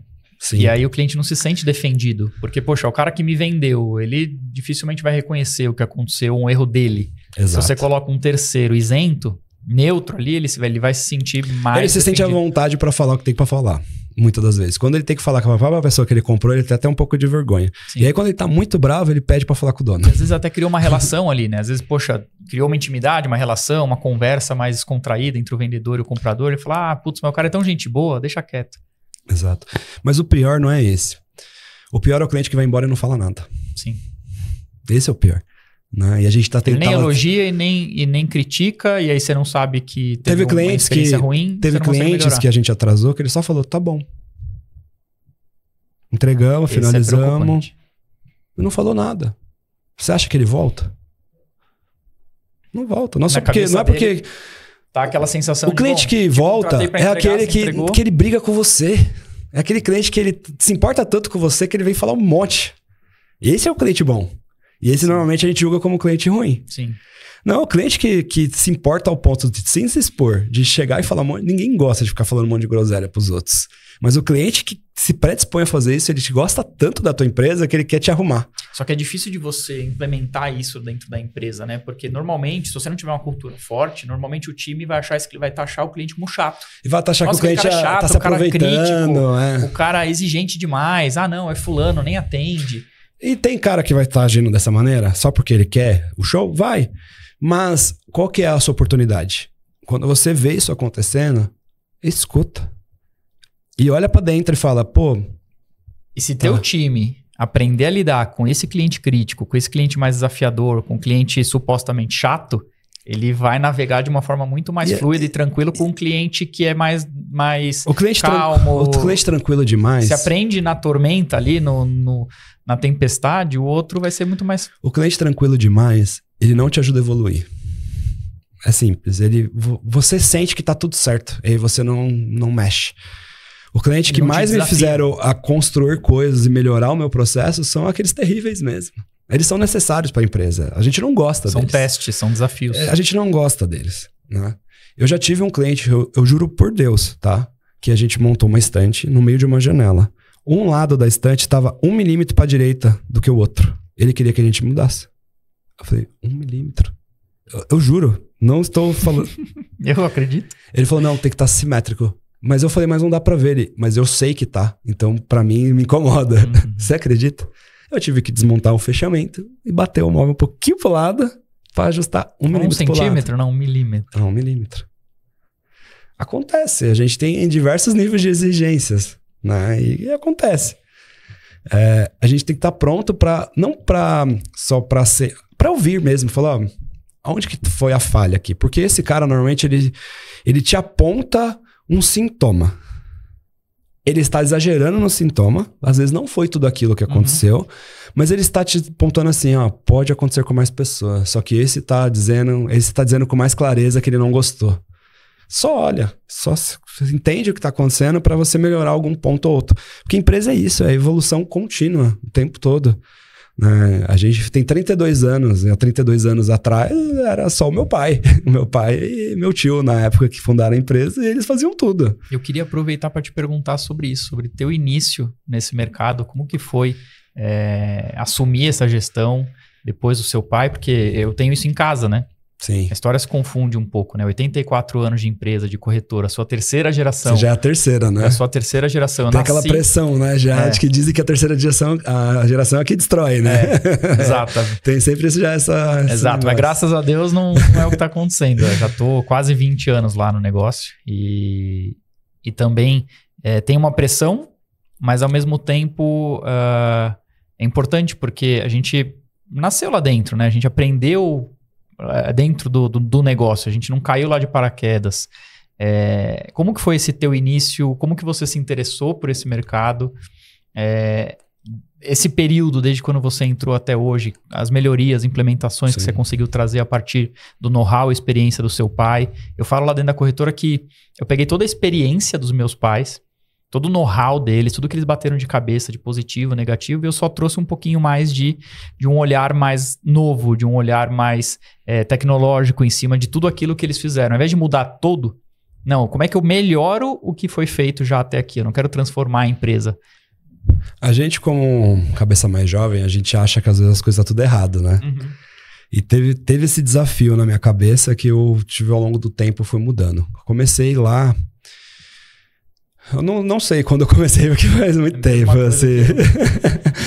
Eu costumo dizer que eu tenho 32 anos de experiência lá dentro, porque na época que meus pais abriram a empresa, eles moravam dentro da empresa, então eu tava lá dentro. Tenho fotos de eu com 2, 3, 4, 5 anos lá. Mas como de fato eu comecei a trabalhar para a empresa, eu lembro que minha primeira venda foi com 11 anos de idade. Demais. Mas eu já ajudava a entregar uma coisa, montar um detalhe lá atrás, montava um criado mudo, montava uma cômoda. Meu pai só me pagava se eu fizesse alguma coisa. Ele sempre foi desse jeito, ele nunca me deu dinheiro, né? Eu lembro até hoje que eu comprei, na época da escola, acho que você tava comigo lá na época, acho que foi na 6ª série, eu comprei um Nokia, daquele 2280, eu acho, 2240, não lembro o nome exato. E aí me fez 10 parcelas de R$20 e eu tive que pagar, montando Genial. Coisas. Genial, né? Você deu valor. Ele passou o cartão lá e falou, não, você vai me pagar R$20 todo mês. Eu falei, mas como? Ele, se vira. Então, eu lembro que depois da escola, essa prática de trabalhar foi por livre e espontânea obrigação, não era porque eu queria, era obrigado, eles me fizeram trabalhar desde cedo, eu não acho isso ruim hoje, achava ruim na época. Né? Tanto que a gente ficava inventando trabalho em grupo para poder não ir para trabalhar. Trabalho da escola, tem uma prova... Mas a gente sempre teve... Meus pais sempre foram muito trabalhadores, vieram do nada. Eles tiveram uma história difícil. Eles trabalhavam em roça lá no Paraná, plantavam coisas. Meu pai teve uma oportunidade de vir trabalhar em São Paulo. E aí, por acaso, ele foi trabalhar numa loja aos finais de semana, trabalhando com venda de imóveis. E aí, no final disso tudo, o cara ia fechar um dos pontos de uma das lojas. Ele fez uma proposta pro cara de assumir a loja, sendo vendedor mesmo, sem dinheiro nenhum no bolso. Falou, eu vou assumir um aluguel, deixa esses móveis aí que eu vou vendendo e vou te pagando e eu termino de entregar tudo que você já vendeu, pra você não se preocupar. E aí você só deixa eu assumir aqui e eu vou fazendo isso. Chamou meu tio pra começar com ele, eles deram a cara e coragem e começaram. Então eu dou muito valor à história deles, assim, eles vieram realmente do nada. Meu pai fala que eu falo pra ele que ele vem do menos 10, né? Porque ele morava no interior do interior do interior, que era uma cidade muito difícil ali, muito pequena. Você tem uma ideia, a cidade tem 12 quadras e foi asfaltada há uns 5 anos atrás. Nossa. Era muito pequeno. Ele morava no interior dessa cidade. Ele morava no sítio dessa cidade. Aqui era cidade grande, 12 quadras. Até 5 anos atrás não tinha asfalto. A cidade era de terra, no interior do Paraná. E ele morava no sítio dessa cidade. Então eu falo que ele era do interior, do interior, do interior, do interior. Né? E teve essa oportunidade, veio trabalhar em São Paulo, veio para trabalhar de office boy na época, numa indústria têxtil, numa empresa que fazia costura, né? Indústria têxtil, pensa que era uma indústria gigante. Sim. Não, era uma empresa pequena que fazia peças, né, de roupa. E aí assumiu a loja com meu tio e ao longo desses 32 anos foram dando um passinho de cada vez. O que eu trouxe para a empresa foi energia. Porque assim, meu pai, ele tinha muita energia lá no começo, eles tiraram o negócio do zero, a empresa criou uma certa estabilidade, só que eu sentia ao trabalhar que a empresa tinha parado um pouco no tempo. Que a empresa, ela vivia assim, de muitas indicações, ela tinha uma reputação, mas era uma reputação regional e que a gente não tinha muita perspectiva de crescer. A gente sempre estava ali na mesma média, um mês vendia um pouco mais, outro vendia um pouco menos e vivia nessa gangorra ali, dava para pagar as contas, mas a empresa não saía do lugar, né? E eu começava a olhar para aquilo tudo, trabalhando na empresa, né? Sempre tive esse olhar, eu sempre via as deficiências. Eu sabia que a gente tinha uma má gestão de pessoas, porque quem fazia isso era meu pai, ele não tem experiência nisso, ou era o meu tio, que também era financeiro, e ter esse costume, né, do financeiro cuidar das pessoas, porque é o que paga o salário. Sim. Né? Então, eu olhava isso e falava, puta, não é legal. Eu percebia que a gente não tinha um bom trabalho com marketing, assim, a empresa era muito... Dependia das indicações e usava de desculpa que não damos contas nem das indicações, quanto mais precisar investir em marketing. Eu falei, tá, e quando chegar um momento difícil, vai fazer como? Que as pessoas não chegarem. Né? Isso me causava um certo desespero, né? Um certo desespero. Mas ainda assim, eu tava lá trabalhando, comecei com 11 anos, fiz as minhas primeiras vendas nas horas que sobravam, então entravam clientes, quando tava todo mundo ocupado, eu olhava, eu dava uma atenção. Nunca dava uma atenção, a pessoa achava bonitinho, uma criança atendendo e comprava. Legal. E uma hora sabia que eu ganhava uma comissão. Então, ajudava naquilo aos longos do... Eu aprendia ouvindo. Tudo que meus pais falavam pro cliente, que os vendedores falavam, eu ficava sempre atento. Né? Então eu repetia, eu brincava que era um papagaio, eu só falava as coisas que eu ouvia e no final ganhava um dinheirinho, então era bom. Esse tipo de experiência é difícil de você ensinar, né? É muito da vivência. Sim. Eu nasci dentro da corretora também, minha mãe tinha um gavetão daquele de passas suspensas, ela fez de berço ali dentro, então eu saí da maternidade pra corretora e vivi lá dentro, corria lá dentro, brincava lá dentro e ajudava no que tinha pra ajudar. E aí, essa vivência, né, de você ouvir, de estar observando as atitudes e aí servir pelo exemplo, né, o trabalho que seus pais fizeram, o trabalho que meus pais fizeram, a gente veio só para melhorar, só para aprimorar. Só que essa vivência do que a gente foi por osmose ali, né, ouvindo, vivendo, vendo, é algo que é difícil você ensinar. Sim. Né? A gente acaba absorvendo isso de uma forma muito natural. E é difícil também o seu pai entender que você já está pronto, porque as pessoas te viram crescer. E você aceitar que você tá pronto também já para assumir um negócio. Então, teve uma batalha interna aí ao longo do caminho. Acho que deve ter um desafio de sucessão também nesse mercado de marcenaria, de imóveis. Talvez os filhos não queiram seguir, dependendo de como é que foi a gestão do pai, como é que ele viu o pai trabalhando nisso. Porque é o que acontece no mercado de seguros de consórcio. Né? Se o filho não vê que o pai prosperou, que o pai foi feliz no que ele fez, que o pai só reclama todos os dias do cliente, só reclama do fornecedor, só reclama da venda, do dinheiro, o filho cresce vendo aquilo. O pai só reclama. Ele não vai querer trabalhar naquele negócio, porque ele não viu paixão do pai. O pai só reclama do negócio. E acontece isso muito com corretoras. No mercado de marcenaria, de imóveis, deve ser a mesma coisa. Sim, a mesma coisa. Dificuldade de sucessão. A diferença é que eu não via meu pai só em casa reclamando da empresa. Eu vi ele na empresa reclamando da empresa e eu também via as situações, mas eu sempre via como uma oportunidade. Então, desde a época da escola ali, eu já trabalhava. Só por que eu vi oportunidade? Vou te explicar o porquê. A área de vendas é a que mais remunera. Todo mundo, qualquer pessoa, né?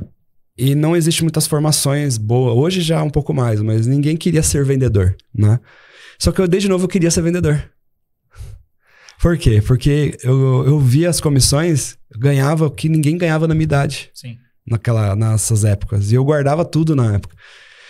Eu já cheguei a estar na escola tirando 8, 9 mil reais por mês. Naquela época. Atendendo só à tarde. Eu falava, meus amigos aqui não ganham isso. E eu nem me esbanjava comprando coisa na escola. Era de boa. Mas eu sempre fui guardando uma grana e eu fazia o que eu queria. Se quiser sair para tal lugar, não tinha problema. Então, eu sempre via como uma oportunidade a empresa e eu olhava assim, pô, isso aqui já é meu. Eu sempre pensava na história do meu pai e falava, puta, eu tenho que começar algo do zero. Por que eu não pego o que tá andando e melhora? Então, eu construí isso na minha cabeça, não foi meu pai que forçou, porque se fosse por ele, as reclamações dele, eu ia fugir do negócio. É normal, a pessoa ela passa muitos anos, ela acaba se calejando com as coisas ruins dos negócios, e faz parte, eu me policio muito, porque tem horas que eu tô pensando, pô, prefiro estar fazendo outra coisa.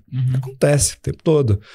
Mas é porque a grama do vizinho é sempre mais verde do que a nossa. Quantas pessoas sonham em estar com o problema que eu tenho hoje? Exato. Legal, eu tenho um problema aqui, vou ficar reclamando, não, mas quantas pessoas não têm a oportunidade que eu tive, não tem o negócio que eu tenho, eu só tenho um problema porque eu tenho um negócio. Sim. Eu só tive um cliente chato porque eu tenho uma empresa, eu tenho um produto para vender. Sim, a pressão é gigante, e aí vai muito de perfil. O processo sucessório vai depender do perfil do filho. Porque tem pessoas que não servem para ser... Se todo mundo quiser ser empreendedor, não dá. Sim. Não dá. Tem que ter o cara que só quer fazer horário e fazer o que precisa e ir embora. E quer ter tranquilidade. Porque ser empresário é dormir no barulho. É dormir com dívida, é dormir com a empresa você devendo salário e, tipo, não vendeu e agora... É dormir e acordar pensando no negócio. Cara, é duro. Às vezes eu tenho vontade de não ter essa pressão. Mas eu sinto que se eu não tivesse essa pressão, eu também não seria eu. Então, não sai do lugar. Desde que eu me conheço por gente, eu tenho essa pressão. Porque primeiro eu tinha pressão de ser vendedor. Ou seja, vendeu tem salário, não vendeu não tinha. Sim. Então já era isso. Mas quando vendia era excelente. Era bom. Então eu me formei eu me formei em administração só para tocar o negócio do meu pai. Hoje eu nem sei se eu faria faculdade, mas... mas eu construí... por administração foi exatamente isso. Foi sonhando em tocar o negócio, em crescer o negócio, colocar a gestão. E foi isso que eu fiz. Então, eu fui vendedor ali, ajudava com montagens. Depois eu fiz meu primeiro projeto de uma cozinha com 16 anos, de fato, e vendi. E aí eu fui aprendendo a mexer nos softwares, aprendendo a mexer, trabalhar com aquilo. Aí eu virei projetista oficial da empresa. Só que como era filho do dono, eu não tinha vez, né? Tinha que esperar todo mundo estar ocupado. Mas mesmo assim eu conseguia vender. Isso já era na época da escola. Com 19 anos eu me tornei gerente de uma unidade nova, que era a loja da Corsino, que abriu. A gente abriu ela em 2011. E aí não tinha nenhum vendedor. Eu fui o único vendedor daquela empresa. Eu abri a loja sozinho e comecei a atender os clientes lá. E aí precisou contratar gente. Aí eu me tornei o gerente da loja.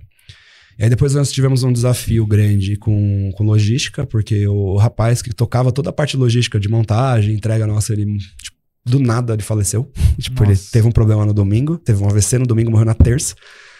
E aí não tinha quem cuidasse de todo esse processo de pós-venda ali, que na época era só pós-venda mesmo, né? E aí eu larguei a loja e fui lá ajudar e deixei uma das meninas lá tocando a loja junto, que já estavam comigo já fazia um tempo, e a loja ficou meio que sozinha. E aí eu fiquei um ano e meio nisso. E aí, nessa época, meu pai já tinha fábrica. Ele tinha um sócio na fábrica, né? Que era marceneiro há mais de 30 anos. E nessa fábrica, esse sócio, ele tinha vontade de ter o dele sozinho. Ele já estava investindo em algumas coisas. Então, nessa época, meu pai comprou a parte dele. E ele pegou o dinheiro e foi abrir a própria marcenaria dele, com a família dele, com os filhos. O filho dele trabalhava com a gente, inclusive, eles abriram essa empresa, estão juntos. Hoje é meu mentorado, só pra você ter uma ideia. Que legal. Eu dou mentoria pra eles, de gestão e pessoas e marketing. E aí, nisso que meu pai fez a sociedade, eu fui pra fábrica. Eu falei, alguém tem que cuidar da fábrica, né? Então a logística já estava meio consertada, já tinha um cara que estava comigo ali de assistente trabalhando, eu comecei a formar ele assumiu o meu lugar. E eu desci pra fábrica. Quando eu desci pra fábrica, eu percebi que não tinha gestão nenhuma lá. Tipo, era um monte de marceneiro fazendo móvel, mas que não tinha controle de estoque, não tinha controle de processos. Tipo, eu tinha um marceneiro que ganhava um salário altíssimo indo separar ferragem, pra embalando peça. Eu falei, não, isso tá errado. Tem um cara que ganha 3, 4, 5 mil reais aqui embalando peça. Tá maluco. Isso aí eu contrato alguém mais barato pra ficar só embalando peça. Eu contrato alguém só pra ficar no almoxarifado separando peça. Esse cara só vai fazer o que ele é bom. E aí eu comecei a olhar aqueles processos, né? Primeiro eu tive dificilmente a ganhar o respeito dos caras, porque era um moleque aí de 22 anos, assumindo uma marcenaria de um cara que tinha 30 anos de marceneiro. Então, eu ganhei o respeito de um primeiro e depois eu fui ganhando, mostrando que eu sabia o que estava fazendo, né? Porque eu tinha conhecimento de projeto, de montagem, já era projetista, né? Já trabalhava atendendo os clientes, visitando obra. E com o trabalho da logística, eu aprendi muito, assim, com os montadores, né? Que eu convivia todo dia com eles. Essa escola de conseguir ir passando por todas as etapas da empresa, eu trabalhei na operação em todas as áreas. Te ajuda na gestão hoje. Me ajuda. Porque você sabe como é que funciona cada etapa. Se um funcionário, se um gerente fala alguma coisa daquele ponto, você sabe. Porque você passou por ali. Você não precisa... né? Se você não passou por aquela etapa, você já chegou sendo dono... Você não vai conseguir contra-argumentar com aquele colaborador que está reclamando de alguma coisa. Não, isso daqui funciona e assim, assado, porque eu já fiz isso. Exato. Então, eu trabalhei na operação de frente em todas as áreas, né? Ah, você já foi lá na máquina cortar? Já fui na máquina cortar. Tava atrasado, ficava até tarde lá, os caras não queriam pagar, mesmo recebendo hora, eles não queriam ficar, eu ia lá e cortava. Paciência, faz parte do negócio. Sim. Então, eu fiquei durante uns 4 anos na fábrica. E eu tenho orgulho de dizer que no meu primeiro ano na fábrica, que eu organizei processo. O que eu fiz? Eu peguei as mesmas pessoas que a gente já tinha, troquei algumas peças só, coloquei algumas peças de almoxarifado e tal, entendi a linha de produção, entendi a separação de peças, entendi o controle de coisas ali, arrumei dados nas etiquetas.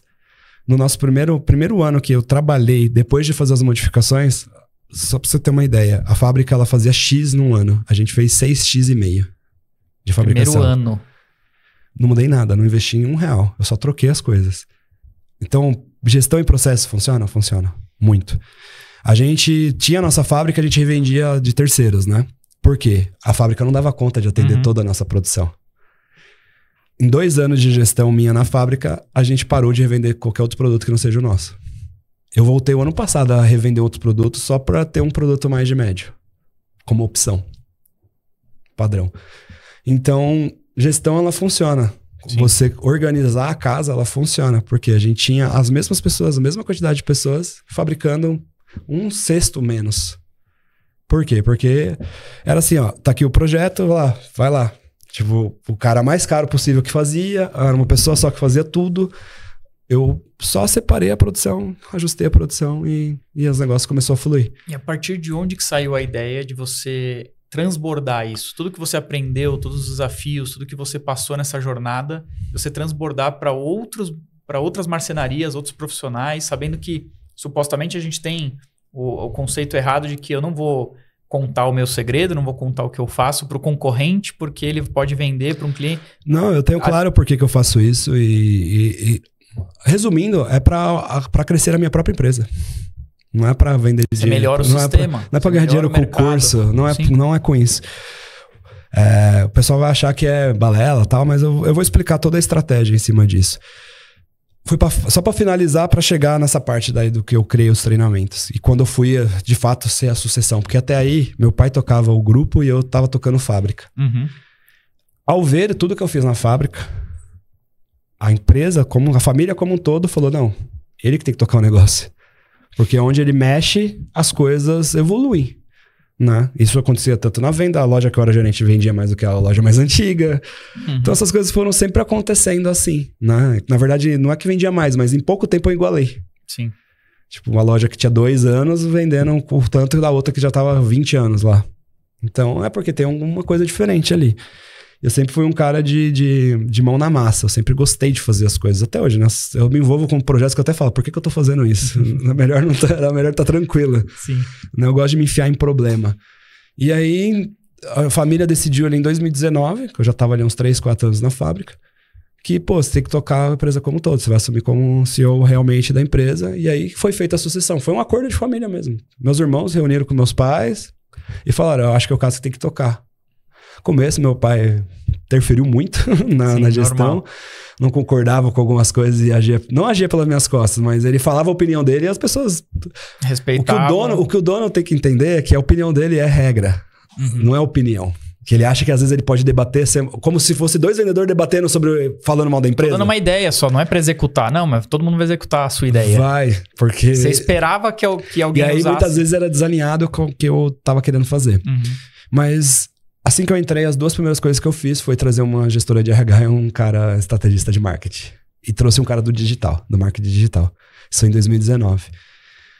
E, cara, assumi. Aí veio a pandemia no primeiro ano. Eu falei, que maravilha. Né? E pandemia foi, tipo... Eu vou falar a verdade do que o pessoal maqueia sobre a pandemia pro mercado de imóveis e de construção. Todo mundo faturou muito, mas ninguém ganhou dinheiro. Por quê? Porque, vamos lá, quando estourou de fato a pandemia, eu tinha uns 6, 7 milhões de vendas para entregar. Todas elas, o meu custo de matéria-prima duplicaram ou triplicaram. Eu tive de ganhar dinheiro? Não. Você já cobrou o cliente? Eu já tinha 2 escolhas. Já tá orçado, eu poderia fechado, só que o custo depois... Eu tinha 2 escolhas.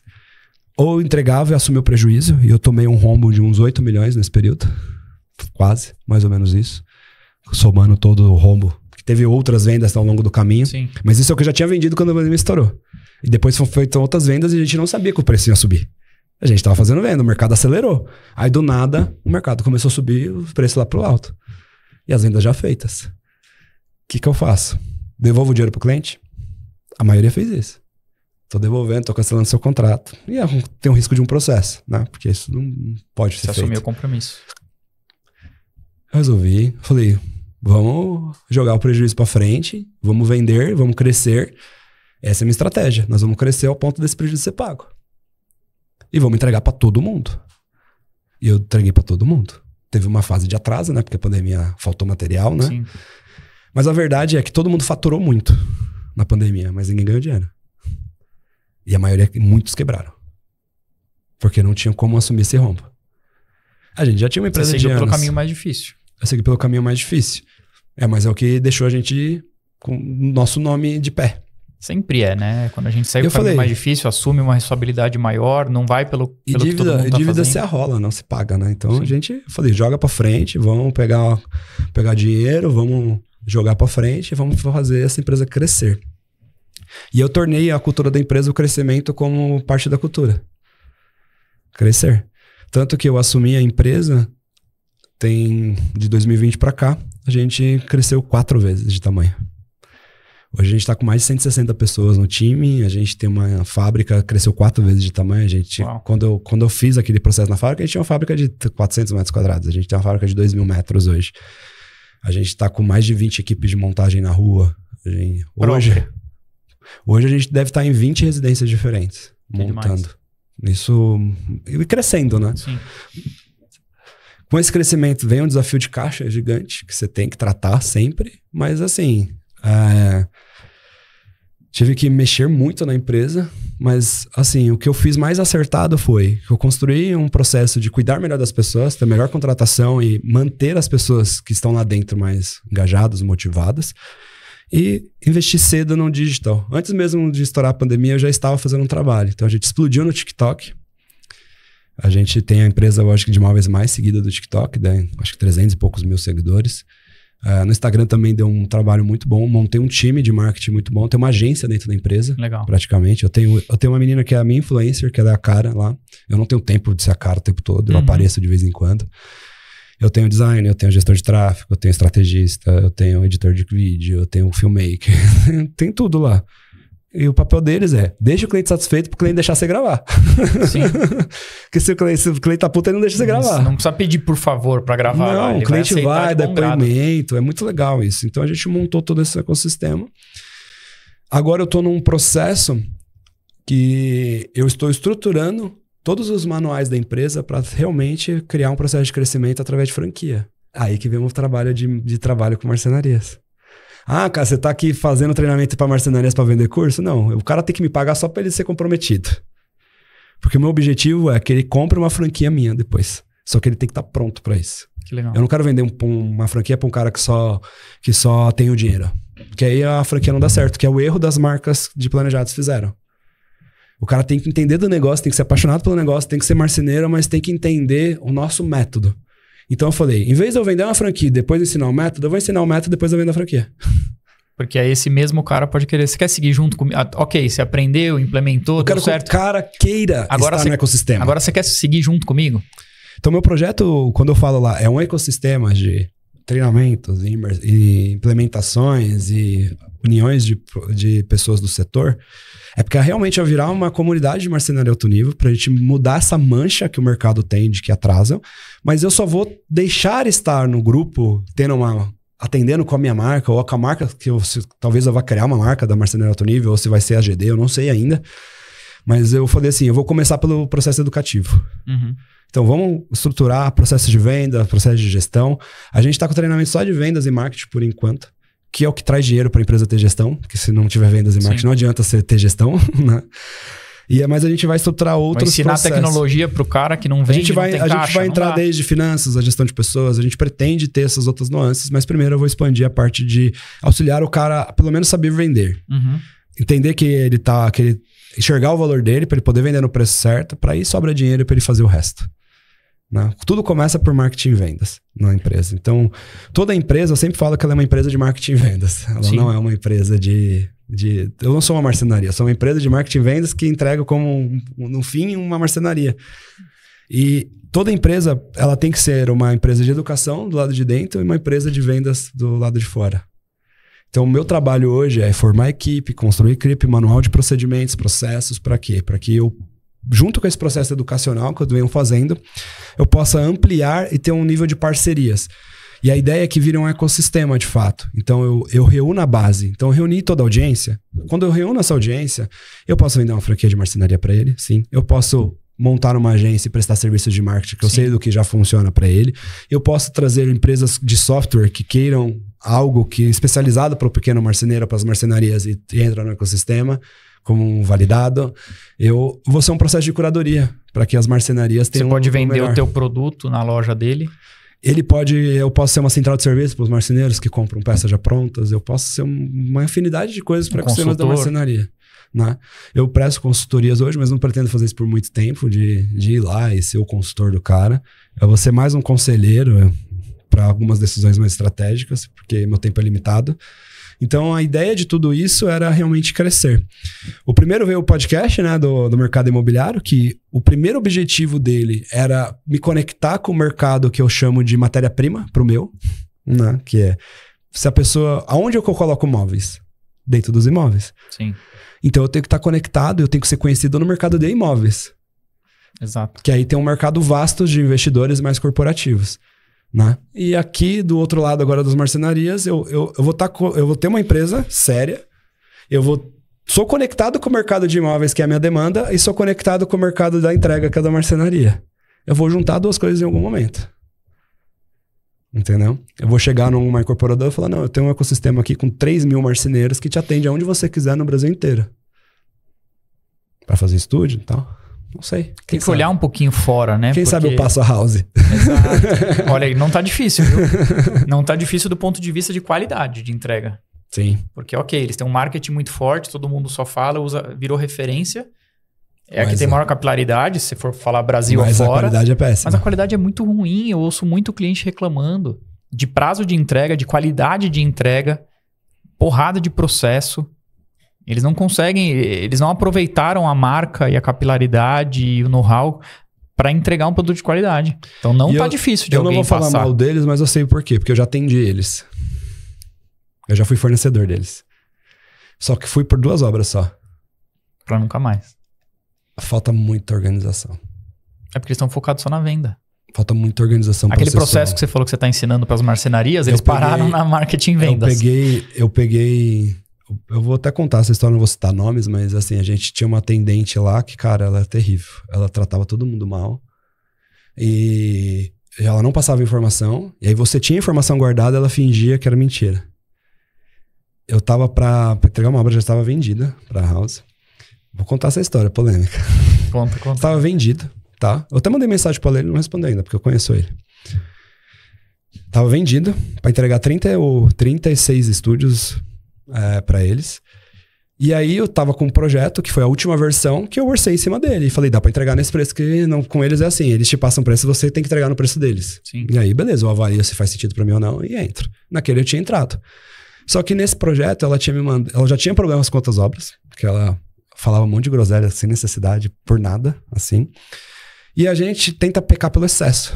Minha equipe, ela peca pelo excesso, porque a gente lida com projetos ultra personalizados, ultra mesmo, assim. Coisas altamente complexas, muitas vezes. E eles pecam pelo excesso de perguntas. E ela tava se irritando porque a gente perguntava demais. Só que as informações eram muito vagas, assim. E aí, a minha menina tava liberando um projeto para comprar na indústria. Ou seja, eu vou comprar móveis de 36 estúdios. Vou comprar errado? Nem ferrando, né? Só que um projeto que tava lá no portal era diferente do projeto que ela tinha, que era diferente do outro que eu orcei. E eu tava tentando entender com ela qual que era o projeto que a gente ia entregar. Só que aí a falta de informação... E ela só faltou chamar a gente de burro e ignorante. Tá lá no portal. Eu falei, tá, mas no portal tá diferente do que você tá me dizendo. Não, mas vocês são confusos. Foi bem assim, sabe? Não somos confusos. É só você olhar o portal. Mas esse não é o projeto. Eu vou te mandar no e-mail. Aí eu falei, beleza. Ela mandou no e-mail. Um projeto completamente diferente. Eu falei, Mari... Eu até falei o nome. Eu falei, olha, esse não é o projeto que você me orçou. É sim, não sei o que, olha aí, não sei o que. Aí eu fui na conversa com ela, tirei o print e falei assim, olha, esse é o último projeto. Tá datado de depois desse que você me mandou. Esse é o projeto, esse que eu orcei. Não, mas você tem que entregar o outro. Eu falei, o outro eu não entrego, porque não fecha o meu custo. Uhum. Ele tem muito mais coisas do que esse. Não, eu falei, olha, me desculpa, eu não vou entregar. E aí eu cancelei a parceria com eles. Não vou fazer mais nada. Porque eu falei, eu não quero isso pra mim. Eu não quero entrar numa empresa... Era uma suposta oportunidade de 36 estúdios. A gente entregou alguns já, entendeu? Teve elogios e tudo mais. Tenho até como mostrar tudo isso. Mas a gente preferiu não atender mais. Eu falei, eu estou encerrando a parceria com vocês. E mandei pro Ale. Ale, não é por você. É por essa funcionária específica. Não quero. Se você achar que tem alguma outra ou que toca comigo, tranquilo. E aí eu comecei a entender porque muita gente reclama. Porque eu já tinha um amigo meu que atendiam eles que falou a mesma coisa. Que ia acontecer isso comigo. Eu não estava acreditando. E aconteceu. Acho que falta carinho, falta processos ainda. Eles cresceram muito rápidos. Sim. O Ale é visionário. Só que, assim, o time, se não tiver comprometido, não vai. Não pode só olhar para fora, tem que olhar para dentro também. Se Exato. ficar só olhando para venda, para o crescimento e não olhar para entrega, isso tem prazo de validade. Tem que tomar um pouco de cuidado, assim. Eu conheço vários cases que são bons e eu acho que o que eu peguei de errado foi a menina. Foi a pessoa errada ali só.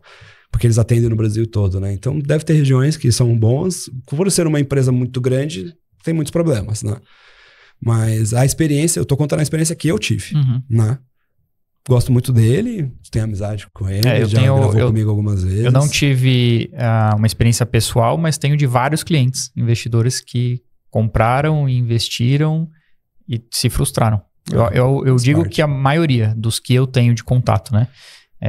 Não gostaram ou da entrega, ou alguns não foram entregues até hoje, e aí já entraram com processo, rescisão, já fizeram a reforma por conta própria e estão aguardando o processo.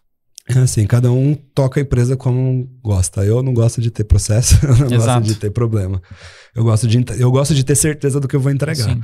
O que a gente teve ali foi problema de certeza do que entregar. Eu falei, já pensou pegar? Eu peguei uma obra, eu fiz deles em Rio Grande do Sul. Já pensou eu chegar lá, na época foram 26 estúdios, eu chegar com 26 estúdios com a mobília errada? Quem quer tomar prejuízo? Ia ser um prejuízo de uns 300 mil reais. Nem é pau. Nem é pau que eu vou tomar, entendeu? Então eu prefiro pegar pelo excesso. Pode me chamar de que não tô entendendo, não tem problema. Eu só vou te entregar quando eu tiver certeza do que eu vou entregar. Exato. E é isso que eu falo pra minha equipe. Vocês perguntam até vocês entenderem. Se elas não estão sabendo explicar, enche o saco. Foi mais ou menos nesse nível. Não tem como ter qualidade sem ter informação, não tem como ter informação sem ter pergunta. Sim. Se alguém te vendeu, eu falo muito isso, né? Se alguém te vendeu algo te perguntando pouco, ou ele não vai te entregar, ou vai te entregar alguma coisa divergente da sua expectativa. E aí volta até o que a gente estava falando lá no começo, que a gente nem finalizou, né? Que, por exemplo, a gente estava falando de não errar na hora de comprar marcenaria. Tem o erro de você escolher a empresa errada e tem o erro do cliente não dedicar o tempo suficiente para aquilo. O tempo de fazer as perguntas, o tempo de entender como funcionam as coisas. Por quê? Normalmente quando você fica irritado é porque quebra a sua expectativa. Sim. E às vezes você criou uma expectativa errada porque você não dedicou tempo para aquilo também. Né? Então, você quer comprar uma marcenaria certo, é um investimento caro. Reserva pelo menos um tempo para você fazer isso, para sentar e ouvir as empresas. Aí ele não pergunta, ele espera que você vai entregar de um jeito. E aí, Cássio, não tenho tempo. Então faz o seguinte, gaste tempo pesquisando as empresas, decidiu a empresa, gaste tempo com aquela empresa. Porque senão você vai gastar 3, 4 horas, 5 horas, 10 horas com várias empresas. Aí você vai tomar bastante seu tempo. Então gaste tempo pesquisando a empresa, olhando qual que você tenha minimamente a melhor chance e essa você gasta mais tempo. Entendeu? Porque até na minha empresa, quando eu vejo que o cliente não está muito engajado, eu declino o orçamento. Me manda um orçamento pelo WhatsApp, não sei o quê. Não. Eu não consigo fazer um orçamento sem a gente ter uma conversa de briefing, eu entender qual a sua necessidade, se é para investimento, se não é, quanto você está pretendendo investir, que tipo de ferragem você quer, o que você está buscando no seu imóvel. Porque se eu não tiver essa conversa com você, eu vou fazer projeto do quê? Qualquer? No mercado de consórcio, o modelo tradicional de venda de consórcio é aquele, né? A pessoa entra em contato, o vendedor manda uma tabela, o cliente escolhe a parcela, o crédito, vende, ninguém faz pergunta de nada, o cliente acha que vai ter uma entrega em tanto tempo ou de tal forma, aquilo não acontece, o cliente fica frustrado e aí coloca a culpa no produto. Não, se for assim, você não precisa de especialista de nada. Ou a culpa é da forma da compra ou é a culpa da forma de venda ou dos dois. Então, lá eu sempre tento treinar o time pra gente não ir pelo fácil. Porque tem cliente que tá fácil de comprar, ele já tá com nível de consciência alto. Ele já chega falando o que ele vai fazer, o que ele não vai, como que ele vai fazer. Ele só quer alguém para validar a informação, validar a opinião dele e ele comprar. Então é uma venda fácil. E aí você pega um vendedor que tá ali querendo comissão, querendo venda, ele vai vender, porque tá uma venda fácil. Em 15 minutos ele tira as dúvidas do cliente e vendeu. Só que não, traz o cliente para uma reunião. Faz um online com o cliente, conversa com o cliente, entende as expectativas, as necessidades dele, qual o prazo que ele tem, que ele espera uma contemplação, como que ele quer usar o crédito. Porque às vezes as informações que ele pegou na internet nem sempre vão conectar com o que é a realidade. Às vezes ele pegou informação de 3, 4 caras influenciadores na internet, mas não é igual, não vai condizer com a administradora que você vai fechar.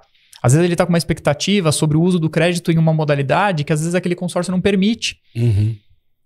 E aí você vendeu ali rápido porque o cliente queria comprar rápido. E aí gera uma frustração. Se gera uma frustração, gera uma reclamação. Gera reclamação, não tem recompra, não tem indicação. Sim. Você quebrou o ciclo daquele cliente. Eu sempre falo lá que... Faça perguntas. O cliente que tomou um golpe, ele também tem uma parte de culpa. Sim.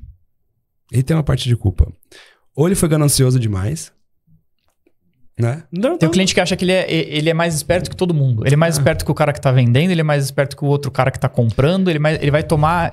eu vou ter um benefício ele aqui. Ele tem a cabeça que todo vendedor vantagem. Tá tentando enganar ele, e aí ele quer ser o mais esperto. Mas assim, quando ele toma um golpe, a culpa também é dele. Porque ele caiu numa promessa boa demais pra ser verdade. E no fundo ele sabia que aquilo tava bom demais, mas ele falou, mas eu vou tomar uma vantagem aqui. Normalmente é isso que acontece, tá? Porque... Se você vai para uma empresa que ela te aponta a realidade, eu não fico vendendo ilusão. Sim. A gente sempre orienta o time, olha, vende o prazo real. Não vai para Eu às vezes recuso porque o cliente tem um prazo muito curto. Eu falo, olha, não é impossível de te atender. Eu sei que dá, só que eu teria que fazer mundos e fundos para atender o prazo dele. Eu falo, não dá. Porque não faz sentido. Entendeu? Os outros clientes que já compraram e que estão esperando. Não faz sentido. Aqui, ó, você tem um prazo mais apertado, a gente pode alinhar, mas impossível fazer nisso que eu tenho que movimentar tudo, não faz sentido. E eu sempre falo, toma cuidado. Porque essa pessoa que tem um prazo curto, normalmente é a que mais vai tomar golpe. Uhum. Porque a pessoa boa, normalmente vai dizer não pra ela. Quem vai dizer sim pra ela? A pessoa que pensa assim, eu vou pegar o dinheiro, chegando lá, eu não vou entregar, aí eu vou ganhar mais uns 15 dias, aí a pessoa não vai ter escolha, aí eu entrego pra ela. Ele já vende pensando que tá tranquilo dar o golpe. Um golpe assim, né? Eu prometo prazo, mas eu não cumpro. Cara, no consórcio é exatamente isso. O cliente chega com uma expectativa de contemplação rápida, o cara, o suposto profissional, não questiona aquilo, não traz pra realidade, fala, não, é isso mesmo que você tá falando, vai contemplar em tanto tempo. E vende, ele tá preocupado com a próxima venda e próximo na fila. E aquilo não vai acontecer. Não vai. Ele entrou com uma expectativa totalmente errada, só que é mais fácil, né, você vender dessa forma. Eu chamo de vendedor preguiçoso, né? Sim. Que quer vender por vender. Se eu falar a verdade pra ele, eu posso perder a venda. Ele não quer correr esse risco. Exato. A minha equipe tinha um pouco disso. Não, mas o nosso prazo é mais longo e tal, eu não vou vender assim. Eu falei, então você não trabalha pra mim. É simples assim, porque se você promete o que você não cumpre, eu prefiro pedir um prazo maior e tentar antecipar do que trabalhar na risca de sempre. Se eu trago a expectativa do cliente aqui... Sabe o que acontece quando eu trabalho na risca? Toda vez que isso acontece. Quando eu trabalho na risca do prazo. Que eu prometo, eu sei que dá, porque se eu fizer um mundos e fundo, dá. Sabe o que acontece? Um monte de erros. E sabe o que acontece? Quem paga o erro sou eu. É porque aí faz com pressa, quebra processo. Exato. A chance de sair do trilho, de sair um erro ali é grande. É muito grande. E o cliente vai querer pagar o erro? Não, ele vai falar que a culpa foi minha. Sim. Eu que fiz errado. Eu que aceitei o prazo. Então, e no final do dia é. E foi eu. Então a culpa é minha mesmo. Então eu tenho que assumir. Então você devia ter me falado que não dava. Eu tentei. Não, mas você insistiu. Mas você fez. Então tem um pouco disso, entendeu? Se a empresa... Como que você reconhece uma empresa séria? Normalmente quando ela te diz não. Exato. Normalmente é quando ela te diz não. Se ela te disse não para um parcelamento, se ela te disse não para um prazo, se ela te disse não para alguma coisa, ela é séria ao ponto de querer te perder para não te machucar. Exato. Não é tudo pela venda. Agora, quando tudo é assim, coisa. Desconfia. Quando tudo é assim, tem alguma coisa errada. Porque não existe sim para tudo. As empresas, elas têm pessoas, elas têm prazos ali a cumprir, processos que nem tudo dá para fazer. Não é porque o cara é legal, que ele tá te falando sim, ele tá fazendo todas as suas vontades. Não, nem sempre dá. Né? E eu tento... Às vezes a gente até erra, porque às vezes a gente pensa que dá, aí não dá. Né? Às vezes na intenção de agradar, de ajudar o cliente, ele contou uma história, você fala, não, vou dar um jeito aqui de fazer, e a chance de erro é enorme. Entendeu? O que acontece é um monte de falha, um prejuízo gigante, então eu prefiro não ficar pegando mais tantas vendas nesse formato, assim, de prazo curto, não, olha, o que 15 dias vai mudar na sua vida? Às vezes vai te atrasar 45 dias esses 15 dias que você está tentando antecipar. Porque vai dar Agora, de se merda. você prometer um prazo e entregar com menos prazo, você vai gerar Você ganha uma satisfação muito sim. maior do que você já Sim. colocar a expectativa dele lá em cima. Para você realizar aquilo é muito difícil. Só que para você superar a expectativa dele, você não vai conseguir. Eu falo isso aquilo que eu falei, que eu errei, né? A gente já errou diversas vezes em várias situações, a gente vai aprendendo e vai mudando, né? E uma coisa que pouca gente fala nos processos, principalmente de empresas familiares, é que às vezes você vai ter que abrir mão de algumas pessoas. Sim. E normalmente é muito difícil essa fase de quando a empresa dá um salto e você percebe que aquela pessoa que está na gestão, ela não serve para aquele caminho. E pior ainda quando aquela pessoa é da sua família. Sim. Eu passei recentemente por uns processos desse, de demitir pessoas da família, e não tem ninguém da minha família olhando na minha cara. Mas eu tive que fazer. Porque a pessoa era cara demais para realocar, e tinha competência de menos para seguir dali para frente com o número de pessoas que a gente tinha. E acomoda. E tava acomodado. Acomoda, grande parte. Tem certo senso de segurança, é da família. Ela fala para você que tá fazendo o melhor dela, mas nos bastidores ela não faz. Né? E as coisas só, às vezes, indo mal, dando tipo, prejuízo em cima de prejuízo, né? Sem gestão, porque você sabe que a pessoa não tá preparada para aquilo, mas você quer dar oportunidade para ela, só que ela não se desenvolve, ela não vai fazer um treinamento, não vai fazer nada, está ali acomodada num cargo. Então são fases, né? Eu troquei praticamente todo o meu time de gestão faz menos de um ano. E aí eu não tenho como refletir sobre quão desafiador é ser empresário. Ao ponto de ter que demitir alguém da família. Eu sabia que tinha que tomar... O mais difícil é que eu sabia que tinha que tomar essa decisão já tinha uns 3 anos. Só que você segura porque é família. E aí você pensa no seu pai. Pô, como meu pai vai ser visto? Eu só tomei a decisão quando eu cheguei nele. Eu falei, pai, não dá mais. Eu falei, você tá pronto pra ser julgado pela família inteira? Ele falou, tô. Então tá. Eu fiz. Quem tá de errado sou eu. Ele não saiu tão de errado. Mas prejudica. Eu sei que daqui a algum tempo, algumas pessoas já saíram, arrumaram outros empregos e estão até ganhando mais, eu acho. Porque eles são bons. Mas eles são bons para outro momento de empresa. E às vezes não pro negócio da família, que você tá acomodado. Precisava de um chacoalhão pra sair do lugar. Então, quem já saiu, tá com um emprego melhor, tá tranquilo já. Não, você ajudou essa pessoa. Agora tem gente que não vai estar.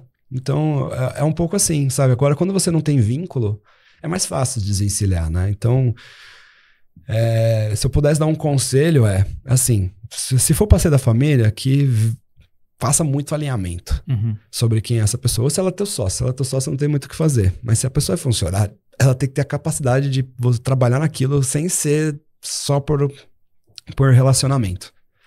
Ela tem que saber o que está fazendo e entregar resultado.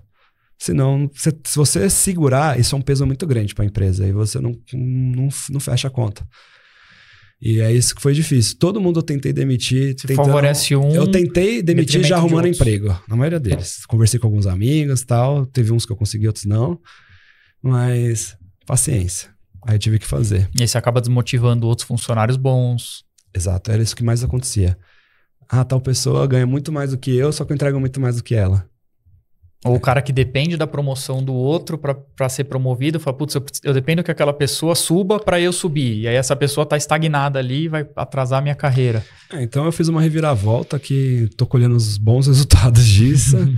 Ainda tem muito a percorrer. Mas, assim, a vida de empresário é essas dores, assim, cara. Sim. De não saber o que fazer, ter que dormir no barulho mesmo. E as pessoas só veem a parte boa de tudo, né? Falar, ele ganha dinheiro, ele tem sucesso, olha lá, o empresário é rico, ele é burguês, ele ganha dinheiro em cima dos funcionários, mas não olha o bastidor, a cabeça. Como é que tá a cabeça 24 horas por dia? Como é que tá a cabeça na hora de dormir? Como é que tá a cabeça logo que acorda? Poxa, eu tô colocando meu filho pra dormir aqui, minha cabeça a milhão, pensando no negócio, pensando nos problemas, pensando no que eu vou fazer amanhã, pensando no imposto, no funcionário. A esposa te dizendo que você só pensa em trabalho. Sim. Falando que você não tá vendo seu filho crescer direito. Tem uma série de dores, né? E às vezes às vezes não é desatenção. Fala, poxa, tô falando com você e você não tá me ouvindo. Cara, minha cabeça tá longe. Eu tô com 1 milhão de coisas pra pensar e problemas e coisas que estão pegando fogo. E, sinceramente, não tem equilíbrio. Não existe equilíbrio. Tem certos momentos da vida que você tende para um lado, entendeu? Então, se você tá muito no início do negócio, se o negócio é pequeno, esquece família, velho. Te aconselho, porque família não vai dar certo. Assim, você tem que ter um alinhamento muito forte. Agora, quando chega num outro estágio, a esposa te cobra. Porque ela fala, não, pra onde você vai? A empresa já é grande. Vamos crescer mais. Né? Entendeu? Então, nunca vai ter fim. Então, é assim, buscar o equilíbrio é dedicar tempo. Eu erro muito nisso ainda, nossa. Também. Eu erro pra caramba, mas eu erro muito comigo. E me cobro muito sobre isso. E aí eu me cobro, ao ponto às vezes de escutar, você não tá vendo seu filho crescer, mas eu tento o máximo possível estar com ele. Dudu nasceu acho que pouquinho antes do Samuel, né? Ah, sim, ele fez 1 ano e 1 mês agora. Então, Samuel também. Então foram acho que dias de diferença. Acho que você tava saindo da maternidade, eu tava indo pra maternidade. Sim. Então, é desafiante, cara, você tocar pessoas assim. E eu tenho mais de um projeto hoje, então tocar os 3 projetos é difícil. Assim, são pessoas diferentes, com coisas completamente diferentes. O cliente é completamente diferente. Sim. Mas eu acho que se eu parar de fazer isso, eu entro numa depressão muito forte, se eu não tiver esses problemas pra me resolver. Então, mas acho que o ponto que você falou sobre não tem equilíbrio, né? A gente tem que aprender a lidar em meio a isso tudo. A esposa reclamou, dá uma aproximada. Ela dá, viado, você volta um pouco pro trabalho. Ela reclamou, e no final do dia, se você aliviar demais e não entregar em casa, não trazer sustento, não trazer uma estabilidade, segurança, vai dar problema também. Então é melhor eu ter problema com dinheiro, melhor eu ter problema com uma estrutura de empresa do que ter problema sem dinheiro, com uma empresa quebrada, porque eu fiquei muito em casa, porque eu dei muita atenção. Talvez a gente esteja construindo algo para daqui a pouco. Talvez daqui a pouco a gente consiga tirar um pouco o pé, daqui a pouco a gente tenha uma sucessão também, daqui a pouco a gente tem um time engajado, uma cultura forte que funciona mesmo quando eu não tô lá. Porque cultura é isso, né? Uhum. Cultura é a empresa, o que a empresa está fazendo enquanto você não está lá. A empresa está funcionando enquanto você não está lá. Os funcionários estão alinhados com o seu perfil de trabalho.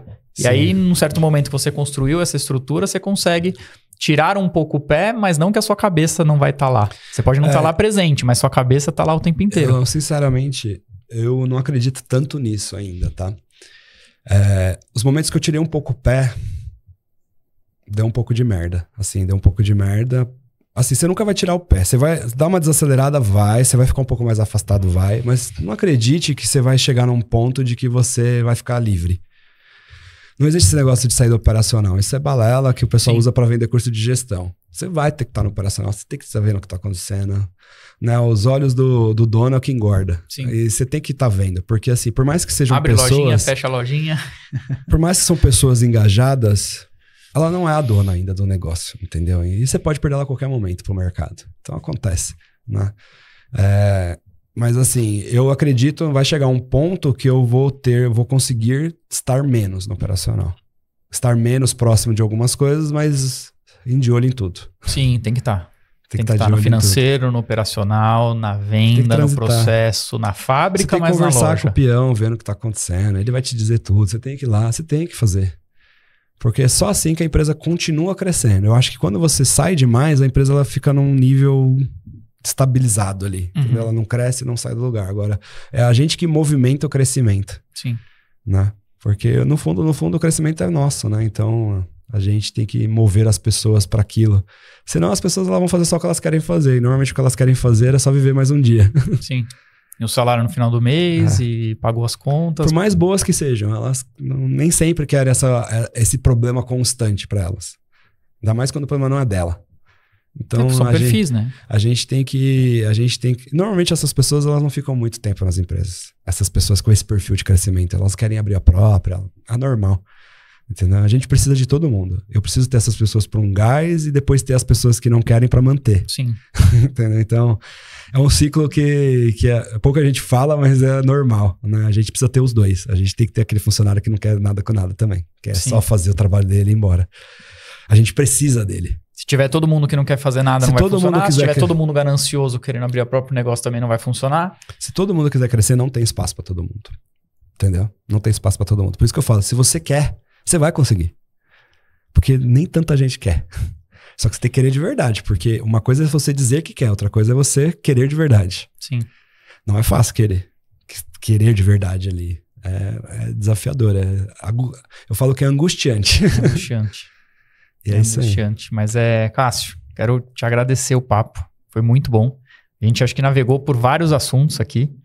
O tempo voou, né? O tempo voou. Estourei o tempo já. Imagina, mas o prazer foi enorme desse bate-papo aqui. É um prazer imenso também de te rever depois de tantos anos. E muito legal que a gente está conectado, né? Num mesmo mercado, apesar de ramos diferentes, mas que se conectam. E acho que a gente pode ter até um bate-papo para uma próxima. Bora. Eu nem falei das loucuras que eu já fiz com o consórcio, né? Depois eu conto. Será que a gente tem 2 minutinhos? Não, é muita loucura. Depois eu conto. Então a gente vai ter que ter outro bate-papo pra você falar suas loucuras com o consórcio. Já fiz umas doideiras com o consórcio. De comprar imóvel de mim mesmo, de voltar pra lá, de usar home equity pra levantar dinheiro. Já fiz umas doideiras. Aí, galera, fica ligado aí no próximo episódio com o Cássio que vai ter muito tema polêmico. E aí eu fiz na prática só pra dizer se era verdade. Se funciona mesmo. Mas aí eu vou contar no próximo episódio. Deixa pro próximo. Valeu, Cássio. Se quiser deixar um recado pro pessoal, pro pessoal de marcenaria, pros clientes, fica à vontade. Bom, se você é dono de marcenaria ali, ou se você está investindo no mercado, olha, a marcenaria é um ramo muito, mas muito próspero, mas para pessoas sérias. Eu falo que é construir um carro novo todo santo dia, porque são projetos ultra personalizados que a gente tem que mover 1000 variáveis para entregar com toda a perfeição ali para o cliente. Então, se você quer trabalhar nessa área, você tem que ser realmente dedicado, você tem que ter ali um discernimento que você tem uma responsabilidade numa casa de uma pessoa, você invade a intimidade da pessoa, então quando você frustra aquela pessoa, você mexe com ela para a vida inteira dela. Tá? Então, se você quer trabalhar com isso, tem um senso de responsabilidade do quão importante você é na vida daquela pessoa. Você pode traumatizá-la, beleza? E de resto, eu desejo aí muita prosperidade, continue me acompanhando. Vou deixar meu Instagram aqui, ó, @Cássio V. Rossini, me acompanha no pessoal, ou @geraçãodesign.oficial, acompanha nosso trabalho de marcenaria lá, e adoraria te ver como cliente. Isso aí, Cássio. Obrigado. Muito obrigado pelo papo. E você que ficou com a gente até agora, inscreva-se no canal, deixa seu like, comenta aqui sugestões e também o que você acha desse mercado. Você que é investidor no mercado imobiliário, que se tem dúvidas sobre marcenaria, sobre mobília, sobre homestaging, deixa aqui também que o Cássio vai ajudar a gente com as respostas. Compartilha com aquele colega, com aquele familiar que você acha que está nesse processo, nesse desafio e que acha que esse conteúdo vai agregar. E fica ligado que vem muito mais por aí. Até a próxima. Valeu.